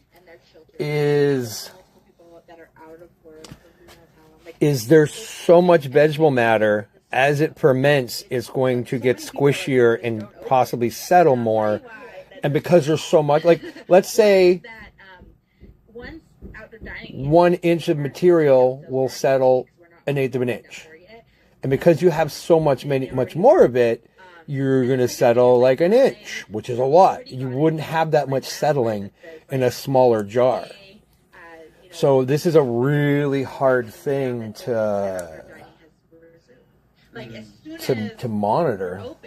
I'm going to have to really we were allowed to open 29. So that handle is going to be hot. He's running a business. Everyone's got their fucking shit to do, but that is why that these decisions. All right, and we're going to use some of these later mature ghost chilies to fill. I also have some. I forgot to have an onion. I only did 3 onions in this, and I have a peeled onion that I can actually use on top to make up. Everything open, but don't go out. But unless you work there, then go. Just don't. It's. I don't know if you've seen that Instagram video of that guy being like, but if you do work, go, and if support small business, so go, but stay home. Like that is, and that's like so true because it's like, it's like stay home, but support small business by going out and doing outdoor dining. Yeah, Don't. the whole and the hypocrisy of keeping indoor malls open but outdoor restaurants closed, like there isn't a rivalry. We tried these guys yesterday, and they were fucking hot. Way hotter than I was expecting. Like there's no science being used there. So Possibly hotter than the scorpions, which is surprising. keeping indoor malls open. Yeah. And my blood's boiling. The other thing was like at Tiago, one of the things because we have this massive patio, you've been there, you know.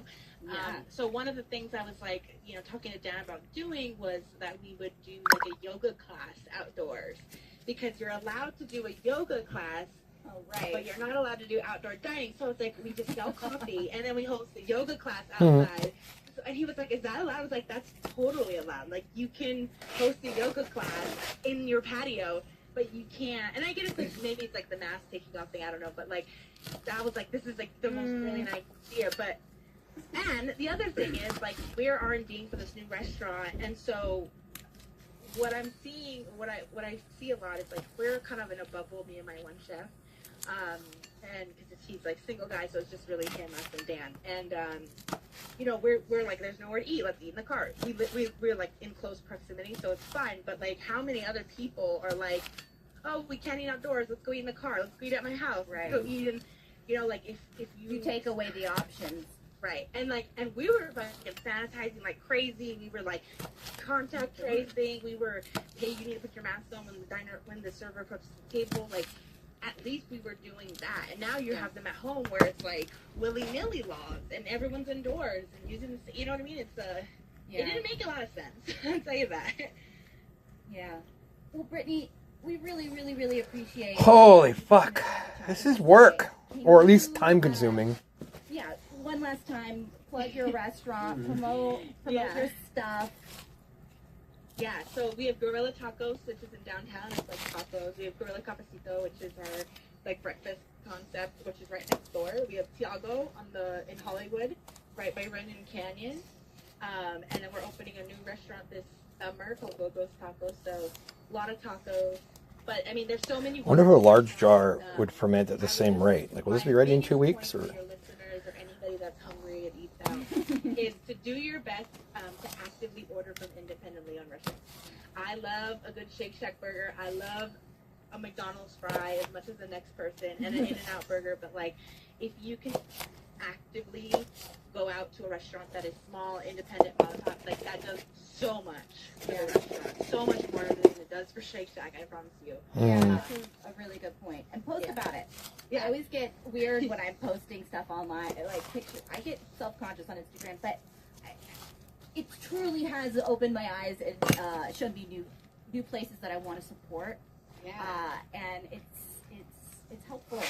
And how many times are you? Holy moly. Okay, I have to take these gloves off again. I guess I'm not cooking tonight. Yeah, you know what I mean? Like, I cannot stress enough how Okay, much that now, really if I works. use this. It really moves the needle for us so much more than I think anyone can imagine. So. I'm gonna get some gorilla tacos this weekend, and I'm definitely gonna post about it. Okay. Perfect. Thank you, Brittany. We really appreciate it. Thanks, guys.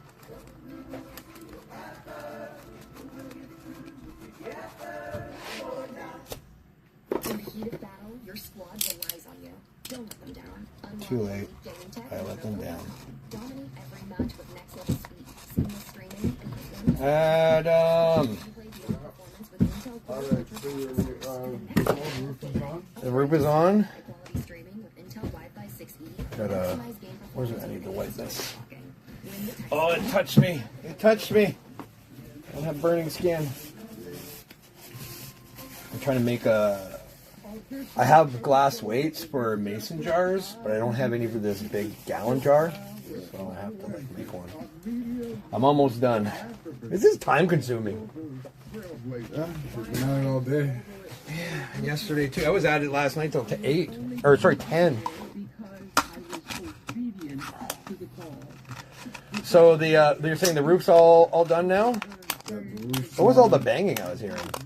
Because the rolling, the thing was not really working out. Oh, you're like putting something down and bashing it. All right. Yeah, I put like a 2x down. Nice.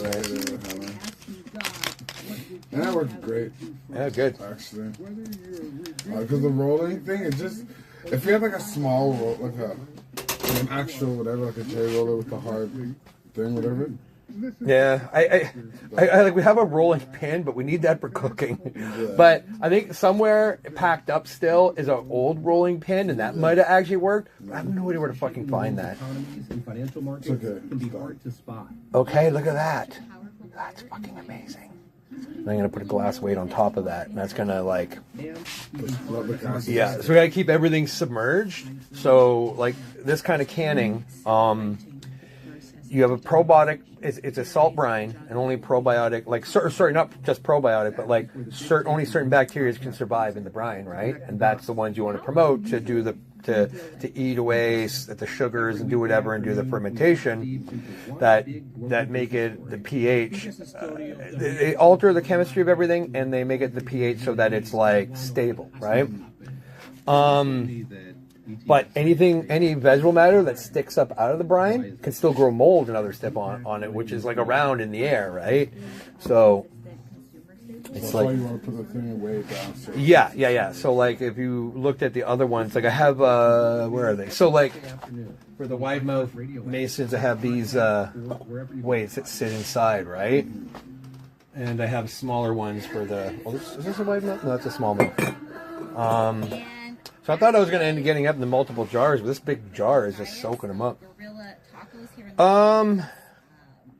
So have you cut the piece to put up on that section?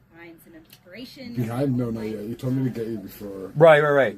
So we're going to cut that piece, put it up. I guess I got to get some roofing nails. I got a rough idea where those are. I'll see if we get the roofing nails while you're cutting the piece.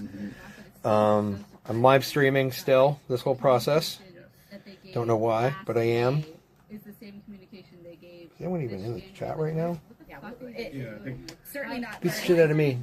But it's wait, am I not still live on this? Yeah, the fact they need like these Facebook groups and they're like, well, let's check Garcetti's tweets. Check Garcetti's tweets. Yeah, I use a service called Restream. So I stream to this like one server, and then from there it streams to others. So it's streaming to Facebook, Twitch, and YouTube right now. I am inspired. Well, I am inspired. And mainly just to hang out with people I know that might want to show up, but also like to document, because I'll save these VODs and I will maybe edit them into something, maybe. Okay. Yeah, basically.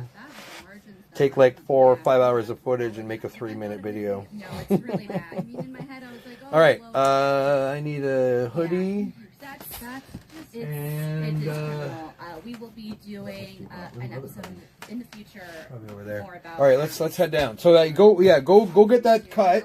I'm gonna go get the roofing nails. LA's Prop 22. All the other states are.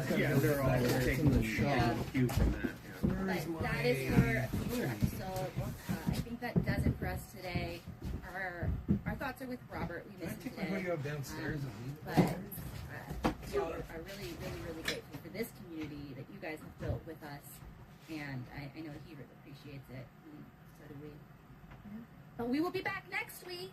It's true. With more things to talk about. Stuff. Yeah.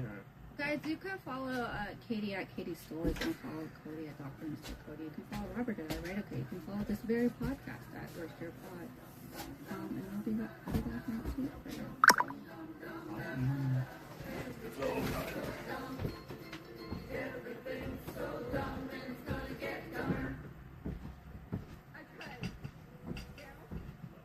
Worst Year Ever is a production of iHeartRadio. For more podcasts from iHeartRadio, visit the iHeartRadio app, Apple Podcasts, or wherever you listen to your favorite shows. In the heat of battle, your squad relies on you. Don't let them down. Unlock elite gaming tech at Lenovo.com. Dominate every match with next-level speed, seamless streaming, and performance that won't quit. Push your gameplay beyond performance with Intel Core Ultra processors for the next era of gaming. Upgrade to smooth, high-quality streaming with Intel Wi-Fi 6E and maximize game performance with enhanced overclocking. Win the tech search. Power up at Lenovo.com.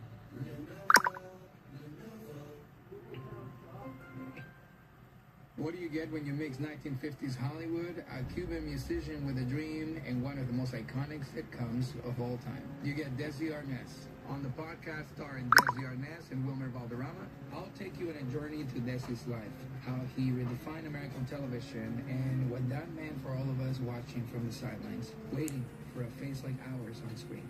Listen to Starring Desi Arnaz and Wilmer Valderrama on the iHeartRadio app, Apple Podcasts, or wherever you get your podcasts. I'm Robert Smith. This is Jacob Goldstein, and we used to host a show called Planet Money. And now we're back making this new podcast called Business History, about the best ideas and people and businesses in history, and some of the worst people, horrible ideas, and destructive companies in the history of business. First episode, how Southwest Airlines used cheap seats and free whiskey to fight its way into the airlines. The most Texas story ever. Listen to Business History on the iHeartRadio app, Apple Podcasts, or wherever you get it. This is an iHeart podcast.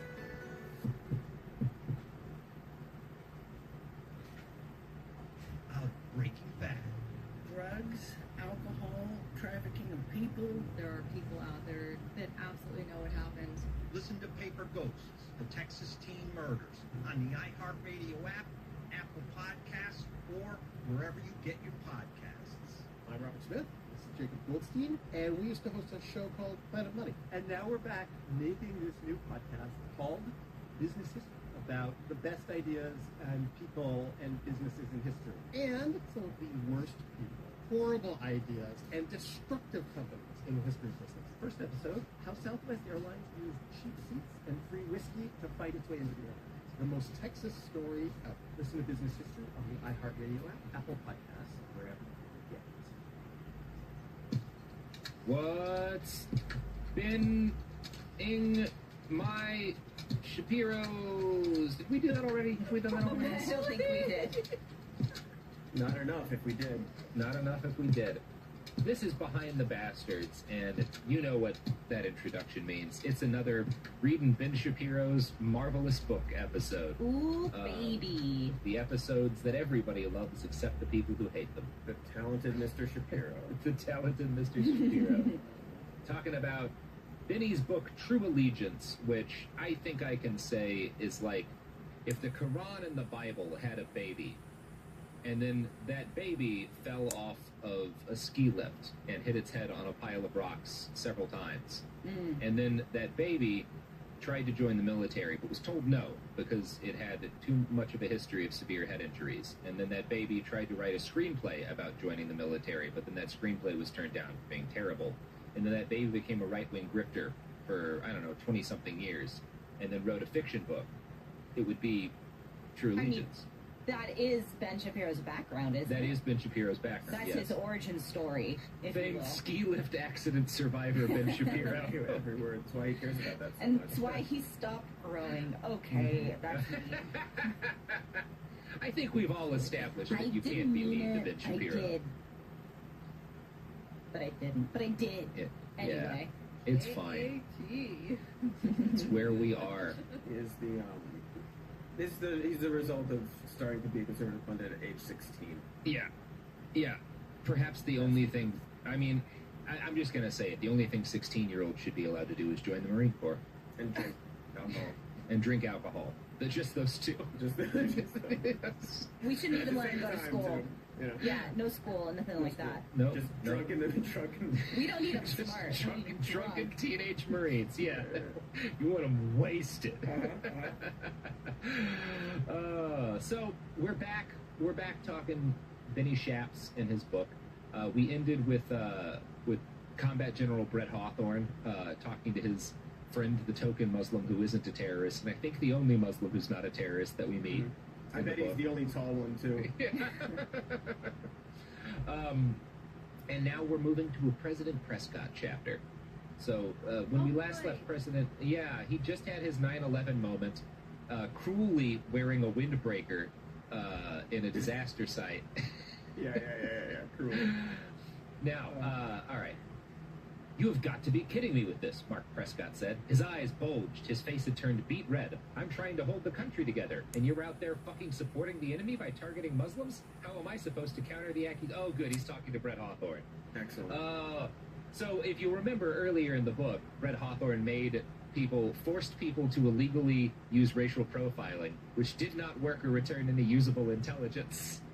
And now the president is angry because that has been released to the media. Yeah, it's weirdly presented as an argument for racial profiling while being an example of why it's bad. Yeah. Not weird for Ben, though. Oh, no, not weird. It's completely consistent with his inconsistent way of writing and thinking. Par for the course on this book, in this book. I'm sure this will change, but one of the things that I find so fun about President Prescott is that he's written like an over-the-top movie villain, like a sniveling, selfish coward. But all of the actual things he does as president are perfectly reasonable. It's like, oh, you have a jobs program. You call in the National Guard to deal with a nuclear attack. The evil President Prescott. Fuck that guy. Angry at Prescott. Cruel jobs program. Yeah. Yelling at an active duty general for forcing police to racially profile people for no effective purpose. Like a dictator. It's disgusting, making it a 40-hour work week. Refusing to invade Mexico. Oh, right, that whole thing about Mexico. The whole plot of this is that America needs to invade Mexico after they get nuked by Iran. God, it's so forgettable. It really is. I've lost the thread several times. That's potentially that's a story. Yeah. I don't know what that's about, but okay. But it's so forgettable, it's gone. To be fair, I already forget. This year's pokes a lot of holes in my brain, so information leaks out anyway. That's fair. This is not memorable enough to latch on.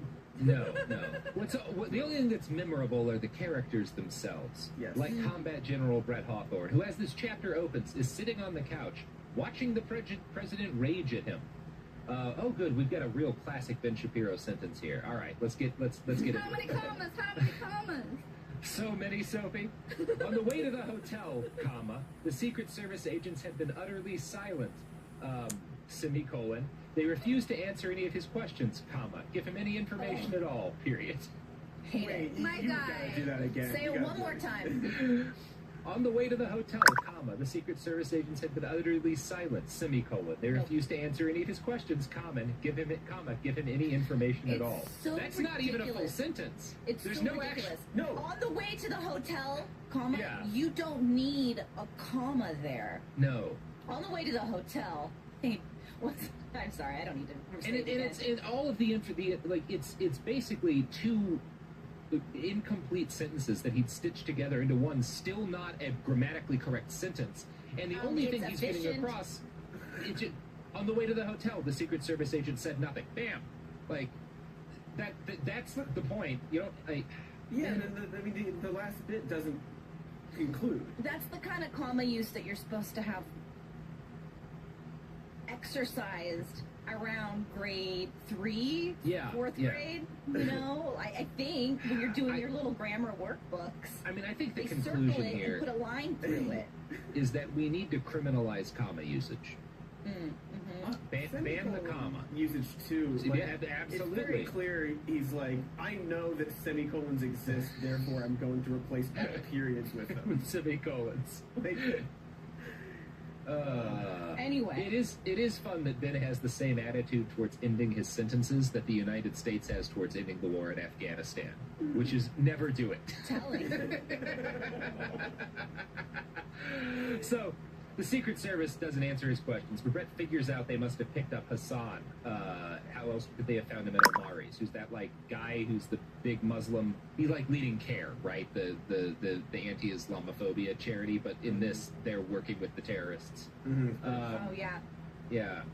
You can't trust a charity. Can't trust it. Not a Muslim charity.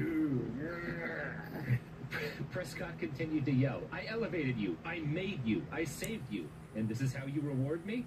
Brett could feel the anger building. He flexed his fist, then let it go. An old trick Ellen had taught him to take his mind off his temper. It wasn't working. Tell me. I expect an answer. What were you thinking? I gave you back your life. No, Brett said softly, dangerously. I signaled you. I told you to hit the building. Prescott scoffed, disbelieving.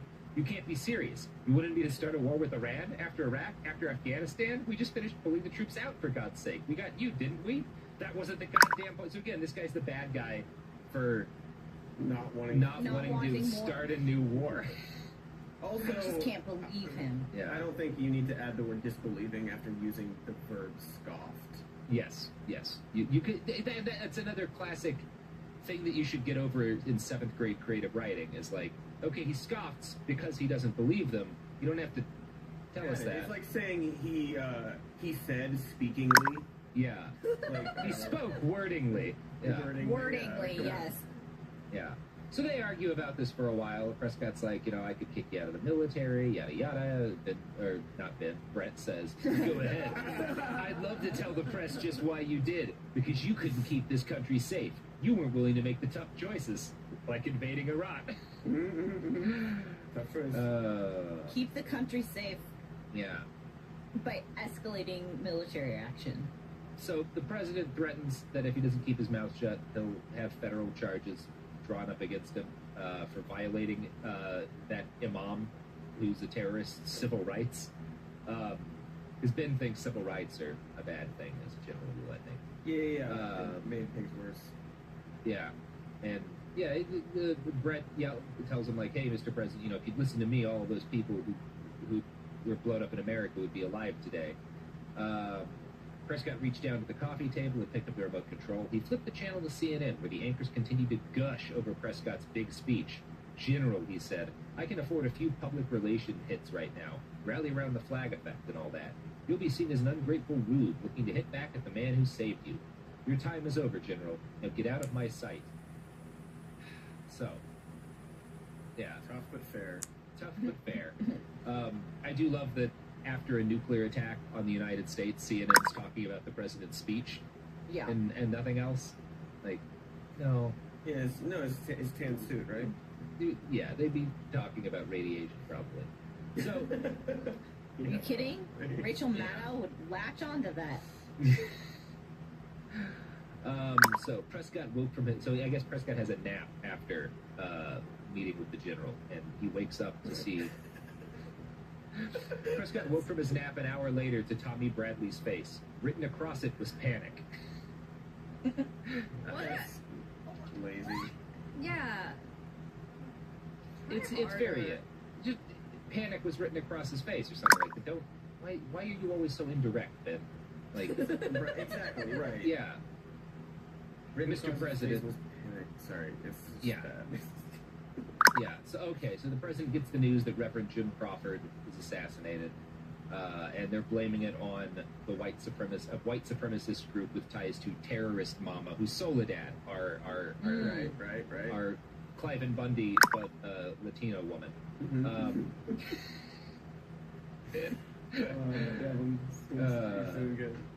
Above the Chiron ran the footage of the continuing riots in the streets of Detroit.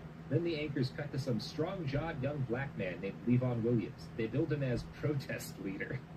Levon. Yeah, here we go. He's calling people to rise up, yada yada. And so on and so forth. Yeah. So we have Ben writing what he thinks CNN says.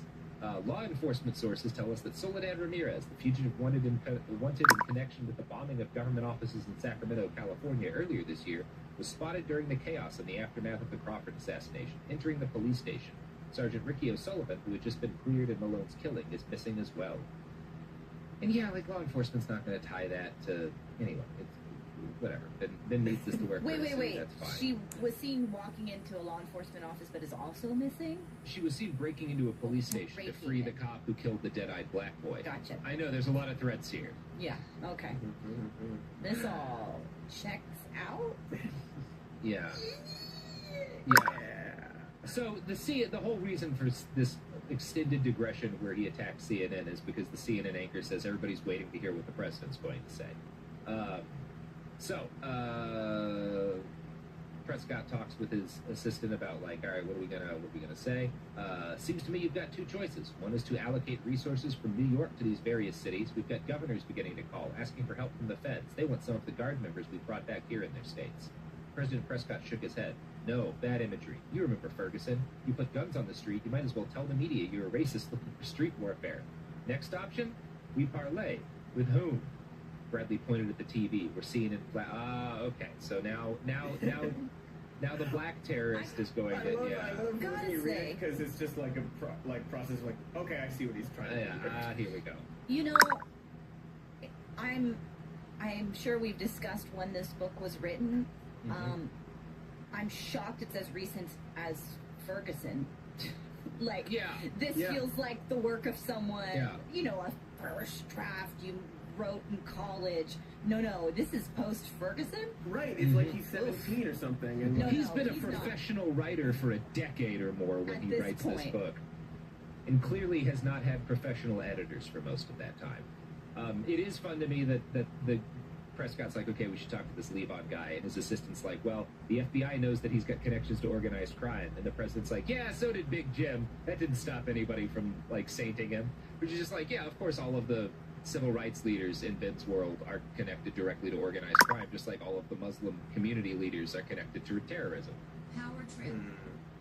But the actual terrorists who blew up a government building are Ben's heroes, although Ben would tell you that the Oklahoma City bombing was, of course, had nothing to do with conservatism. Very good. Fun. In another classic Shapiro moment, even though this is President Prescott's chapter, we're now with Levon. We have a couple of spaces in between paragraphs, and we're back with Levon. Finally. Overnight, Levon had become de facto mayor of the city. Without the force of National Guard to back them, the local police had fallen into a standoff position with the protesters. But Mayor Burns refused to authorize action to push Levon and his men out of the building, believing that such action would be too provocative. So, Levon's got runners going between different positions in the city, yada yada. He's without National Guard soldiers, obviously, they can't put down these protests. The poor disarmed cops have no ability to do anything. I guess they're occupying the police station now, which would be pretty rad. Levon didn't know the exact extent of his power yet, of course. Mayor Burns said that eventually things would be put back under control. He put in a request to the governor, and the governor had put in a request to the feds. But soon enough, things would calm down. In the meantime, he urged patience and restraint. Levon, on the other hand, called for action. He humored every reporter, gave a quote to every journalist. He trotted out Kendrick Malone's mother as often as possible, making his own case for authority bulletproof on the back of her grief. Levon's long-term plan, he told the media, was justice. He didn't define it, and they didn't have to know he meant to run for office on the back of his organized resistance. It had worked for Marion Barry, Big Jim had said. It would work for Levon Williams. All that changed at 8:34 a.m. He gets a call from the president. Yeah, so let's see. Okay. The president's assistant is like, oh, we just want to tell you how much we admire you. Thank you for tamping down the violence. Levon grins because, of course, the violence is all his fault. The cops who killed people. Okay. Mr. Bradley, I really appreciate the sentiment. What can I do for you? Well, Levon, it's like this. We couldn't admire your stand on social justice more, particularly in the wake of this tragedy with Jim Crawford. I know you and he were close friends. The president wants to ask you for a favor. Please keep your followers from committing acts of violence. That's how this works. Yeah, and Levon reasonably says, I can't control what everybody does. It's a passionate time. And they're like, yeah, just do your best. And he says, in order for me to keep my credibility with my people, they're going to need the president to say something in solidarity. They're going to need to know that he endorses our movement for justice. They turned out for him at the polls, and they know he's with them. But they need some sort of sign. They're going to need him to pledge to stop police brutality against our people. They're going to need his promise to reopen the Ricky O'Sullivan case. Bradley coughed. We could do most of that, Levon, but that last one, that's out of our hands. We don't control the DOJ. Well, then we might have a conflict here. I've got a lot of very angry people, and they're very angry for a reason. Also, you do control the DOJ. Like, that is the executive. Anyway, whatever. You appoint the attorney general. You have some power in this. Yeah. There's some power to it. Yeah. So the president tells Levon that he has another idea that might serve both of our interests. But he's going to have to trust the president. Levon asks how long, and he says not too long. We'll see something in the news. So they ask him to hold off for 48 hours, and then they're gonna give him a sign. So I guess we'll see what that is. Not in the next chapter, because it's we fade to black as he whispers into his ear. Mm-hmm.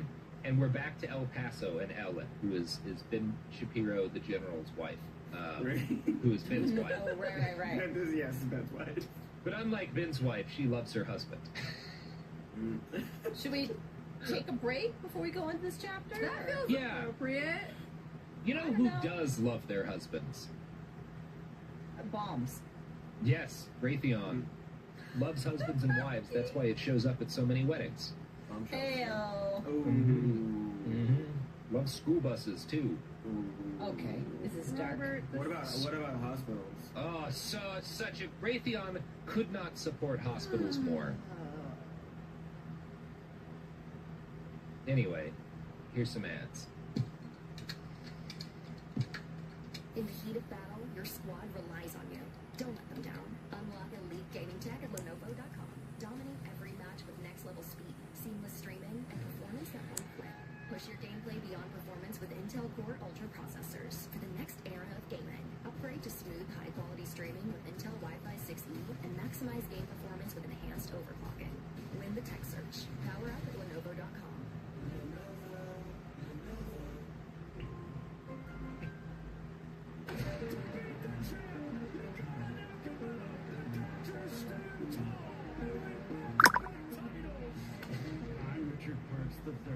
My show, Dodger Blue Dream, captures all the drama, tension, and ecstasy of the best World Series win of all time in our new episode, Game 7.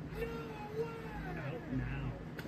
Listen to Dodger Blue Dream on the iHeartRadio app, Apple Podcasts, or wherever you get your podcasts. On this week's episode of The Next Chapter, TD Jakes get to sit down with Oprah Winfrey, a media mogul, philanthropist, and global trailblazer. My life, although it may look like an anomaly, it has only been possible because I was obedient to the call. This episode dives deep into how Oprah turned pain into purpose and what it really means to evolve with everybody watching. Every decision I have ever made has come from sitting with the Spirit and asking God, what would you have me do first? Whether you're rebuilding, reimagining, or just trying to hold it together, this one will speak directly to you. Listen to the next chapter of the iHeartRadio Apple Podcast, or wherever you get your podcast. Episodes drop weekly. What up, y'all? It's your boy, Kevin on Stage. I'm going to tell you about my new podcast called Not My Best Moment, where I talk to artists, athletes, entertainers, creators, friends, people I admire who have massive success.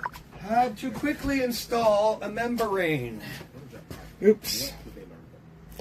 I got judged horribly. The judges were like, "You're trash. I don't know how you got on the show.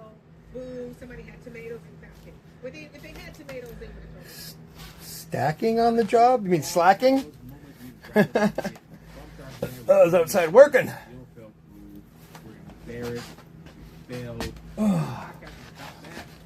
Okay. So when they sat down, they were kind of like, "We got to put all of us," and they were just like, "So what do you got? What ideas?" And I was like, "Oh no, what?" Check out Not My Best Moment with me, Kevin on Stage, on the iHeartRadio app, Apple Podcasts, YouTube, or wherever you get your podcasts. And we're back. So, we're in El Paso with Ellen. Oh, and they're invading Mexico. Okay. All right. Get there. Oh, boy. First paragraph. The Apache attack helicopters veered low over Ciudad Juarez and fired directed rockets at a small duplex on the outskirts of the city. It went up in flames. Governor Davis watched the real-time broadcast, yelping as the duplex disappeared in a puff of smoke and fire. There goes one of the bastards, he smiled. That bastard was one of the leaders of the Juarez cartel, just hanging out in a duplex across the border. Yeah, so it starts with the governor of Texas sending an Apache attack helicopters to bomb a city in Mexico. Jesus. Oh, that's very fun. Okay. Yeah, so Texas National Guard Where was I? helicopters just start strafing vehicles and bombing buildings. Oh, Jesus Christ. I almost put these gloves on backwards. That's cool. Which would have coated my hand with burning love. Yeah. It's about time. The night was the governor invades. What did I say? And it goes great. The night was quiet. Quietest. On ions. By which I mean nothing happens on the ground. The next day, the residents of El Paso woke to a terrifying sight. A National Guardsman hanging dead from a billboard in the center of town. Painted in broad black letters were the words, "Plata o plomo," silver or lead. In other words, pay us or die. Governor Davis wasn't in the mood to pay. It's also weird to send a message to the National Guard to pay us or... what? For what? Yeah, for what? What are you talking about? You want to not be invaded by the National Guard. The governor... This is an iHeart podcast.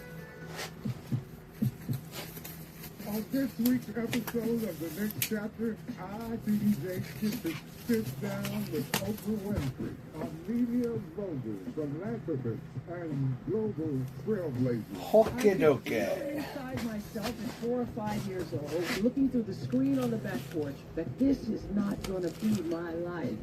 Listen to the next chapter on the iHeartRadio app, Apple Podcasts, or wherever you get your podcasts. Episodes drop weekly. What up, y'all? It's your boy, Kevin on Stage. I want to tell you about my new podcast called Not My Best Moment, where I talk to artists, athletes, entertainers, creators, friends, people I admire who've had massive success about their massive failures. What did they mess up on? What is their heart rate? And what did they learn from it? I got judged horribly. The judges were like, "You're trash. I don't know how you got on the show." Check out Not My Best Moment with me, Kevin on Stage, on the iHeartRadio app, Apple Podcasts, YouTube, or wherever you get your podcasts. For anyone who might be watching this later, Graves County, Kentucky went I am. I've used up all the Reapers to go from here to here. And now I'm just topping it off with the last little bit of whatchamacallit, ghost chilies that I had.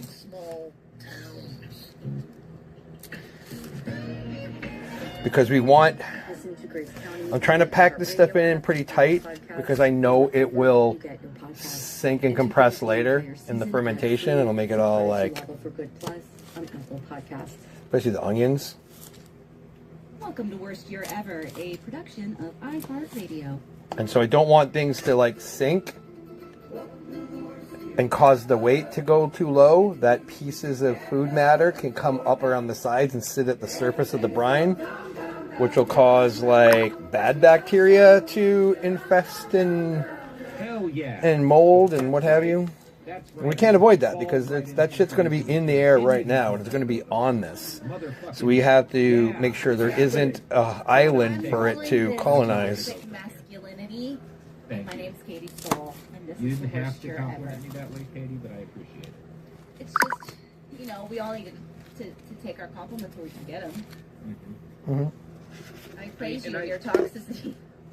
Well, I assume that from the band, from the name, from the phrase toxic masculinity, you were saying that I was masculine in the same way as 1980s thrash metal band Toxic with a K. Yeah, that's... Yeah. Exactly. You know me, so... her poison femininity was complimenting you. Today, we have a guest with us.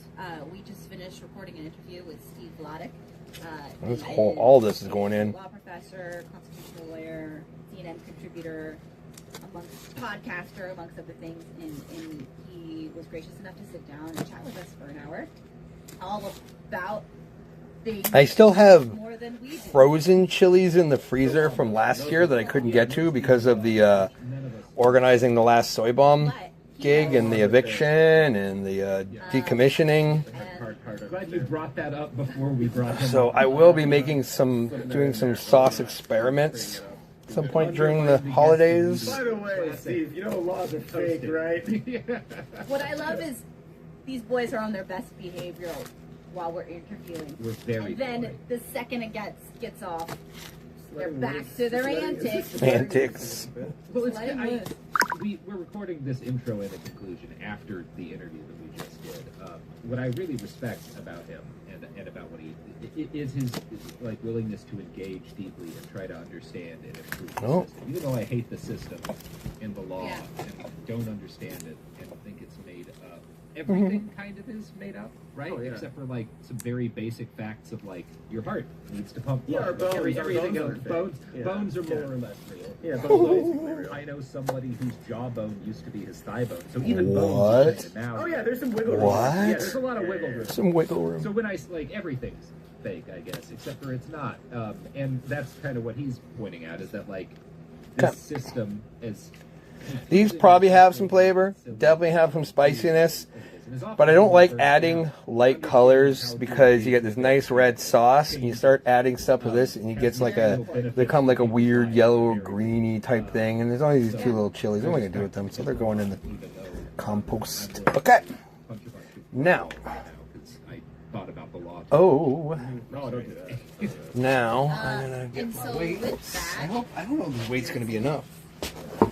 today we are very grateful to be joined by law professor and Oh shit, it's going to have to sink quite a bit to you know, a lot. break down, answer questions. You know what? discuss I didn't think this all the way through. Impeachment, probably some other things too, I would imagine. Hi Steve, how's it Hello, going? guys. Hello, you know, see if I can get in the context liquid of month 11 of the inside there. pandemic, No, stop squirting. It's going great. Whatever, I'll fill it with some brine after. Really? So I actually, as we're recording this today, Oh, you son of a bitch! Classroom, since March last year. So it's a little bit surreal, sort of things coming full circle for me. How was that? How'd that experience go? Also, can you tell us where you teach? Fuck Yeah, me. so at the University of Texas, As long as that's on the plastic. And I teach at the law school. And you know, we're in this weird hybrid mode where basically for the larger classes, We don't want this to be sealed. This is an issue. Students can choose whether they want to be in person or online. You know, it's their call 100% based on their circumstances. But for the ones who want to be in person, you know, if the professor is willing, and I am, you know, we have socially distanced classrooms. Oh no! And A piece of seat. This is bad. All these things floating on top is bad, bad, bad. This is what we wanted to avoid. That sounds broadly reasonable. Yeah, that sounds very reasonable. I think this will be okay. Since this is the first time you've been back in the class. One of my concerns, however, the university took is some time to implement this and gauge everything. And I think I don't think I'm speaking out of school when I This say needs that some room. of my colleagues on the faculty have relatively different stone degrees of weight facility there. or That's technological skill. Yeah. And so it may well be that I'm in Probably got like fucking spicy brine all over my hand now. outside the standard deviations of ability to sort of do this. Now I need to get some distilled water in here. I'll just go with it. When this all started and everyone's transitioned overnight to doing all of their classes remotely, Should it be salt water? Should it be a brine? That'll prevent my school career. That you remember any those bad poop those getting in, overhead right? projectors that literally was just a light box that you put a plastic sheet over. I remembered how many of my teachers couldn't work those, and I was like, yeah, this Why is is going that to be a not problem. balancing out? And it has proven to be. Yeah. I mean, to be fair, absolutely no section of society has handled this well. I think that is fair. Yeah. I don't know. I think I've done okay. Except Peloton. More pressure comes up Peloton's and pushes it Peloton down. has boomed, and look right now. Okay, I'm guilty. that is the amount of water you want. And I guess as this bubbles and puts gases up, it's going to push on this and then bubble out through here. And in terms of manufacturing hand sanitizer, distilleries and Peloton. And Peloton. Firing on all cylinders. Okay. I'm looking forward to the distillery Peloton collab. All right, we are currently out of peppers, so that's that. Anyway. No. I'm going to clean I that was up, going to say, when I wipe was that young, off. one of my favorite hobbies to do was to do I'm gonna drunken have a bike rides. crap Like, load of dishes to do tonight. And yeah, It's you the could do same. the It's the Peloton. same. It would be a lot sadder. It would be very sad, I'm actually. probably revealing way too much about myself, but there have been times when I've taken a classic rock ride and brought a joint in there with me. Hell when yeah. it was getting to the good part. Anyway, we're here. So Katie has a different approach to power zones. So, for the record, My PR. these are the peppers I grew this season. One big fat ghost pepper, one wiri plant that I didn't really get to harvest that much of. 2 Trinidad scorpions, which produced okay, and 2 Carolina reapers. One which was small, that didn't produce too much, and one which was huge, which produced a buttload, and all of it's in there. It's a 1 gallon ferment of reaper with a little bit of ghost. Ghost with the most. Okay. Trial. Well, specifically, I guess today. Now I have to. You know what? I took my gloves off too soon. I didn't splash shit on here, did I? Oh, yes, I did. That'll have to be. That'll have to go through this Let's one. get a little bit accurate. Yeah, What is the Constitution? Sure. Yeah. Let's start at the beginning.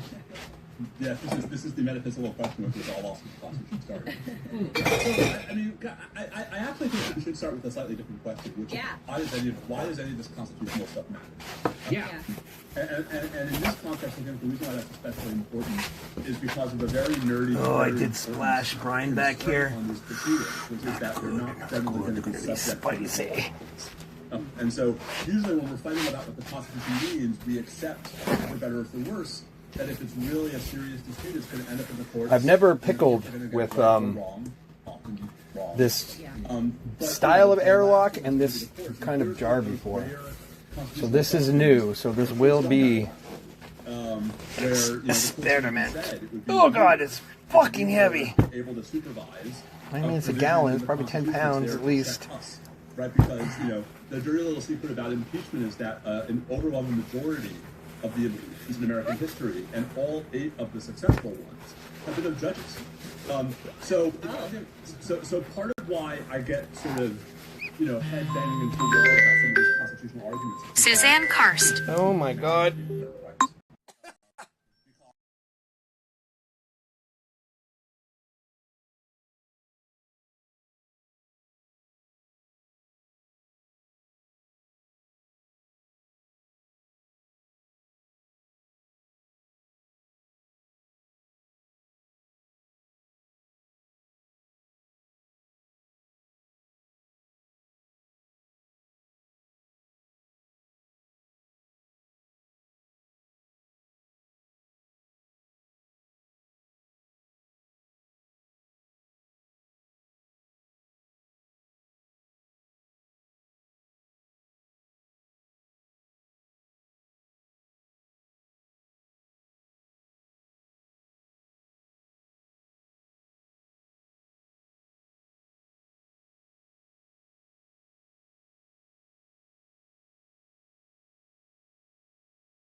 And there was Mrs. Soy.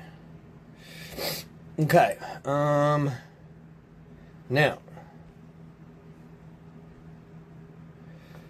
Okay, well that's it. I'm done canning. I have to clean the mess up, obviously. I see that I have brine spilled on the floor. That is really, really bad. Really bad. Fuck. I'm going to mop that. As Cyrus pointed out, it's going to aerosolize and sting our eyes and noses. Fuck. Power trip. Give some to the mouse. I think, dude, I set up that water trap thing with the trap door, and a couple days later, I haven't seen a sign of the mouse. It's like what happened the first time. The mouse is like, I think you're trying to kill us. And they got mad and left. Like, I swear to God, there's been no sign of the mouse in like a week. Not quite, but almost a week. And it's just like, every time I set up a new some kind of trap system, which never fucking works. Maybe they moved out. That's what, well, that happened before. That happened like 6 months ago. We saw a mouse come in the house. I set up the camera, watched his activities. I set up a trap, and the mouse went up to the trap. Like, I got it on video. The mouse going up to the trap, check it out, getting freaked out and fucking scurrying away. And then we never saw it again. And then it's probably the same one that moved back in like a couple weeks ago, like this fall. And so I've been like monitoring it and putting out bait and traps, and like it avoids them like the plague. Like, it fucking knows what they are. It's the smartest mouse in history. I finally got out the the trap door trap and set that up with a bunch of fresh like food that it would like. And it seemed to scurry around for a day or so, checking it out. And then I haven't seen them since. There's 3 of them.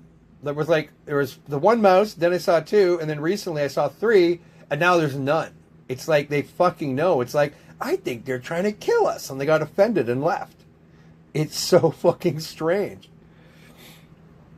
Anyways, so that's it for me. Trip, I'm going to try and get cleaned up. I got some work to do for the next couple hours, but I should be back in and ready to hang at 5 to do some game. Alrighty?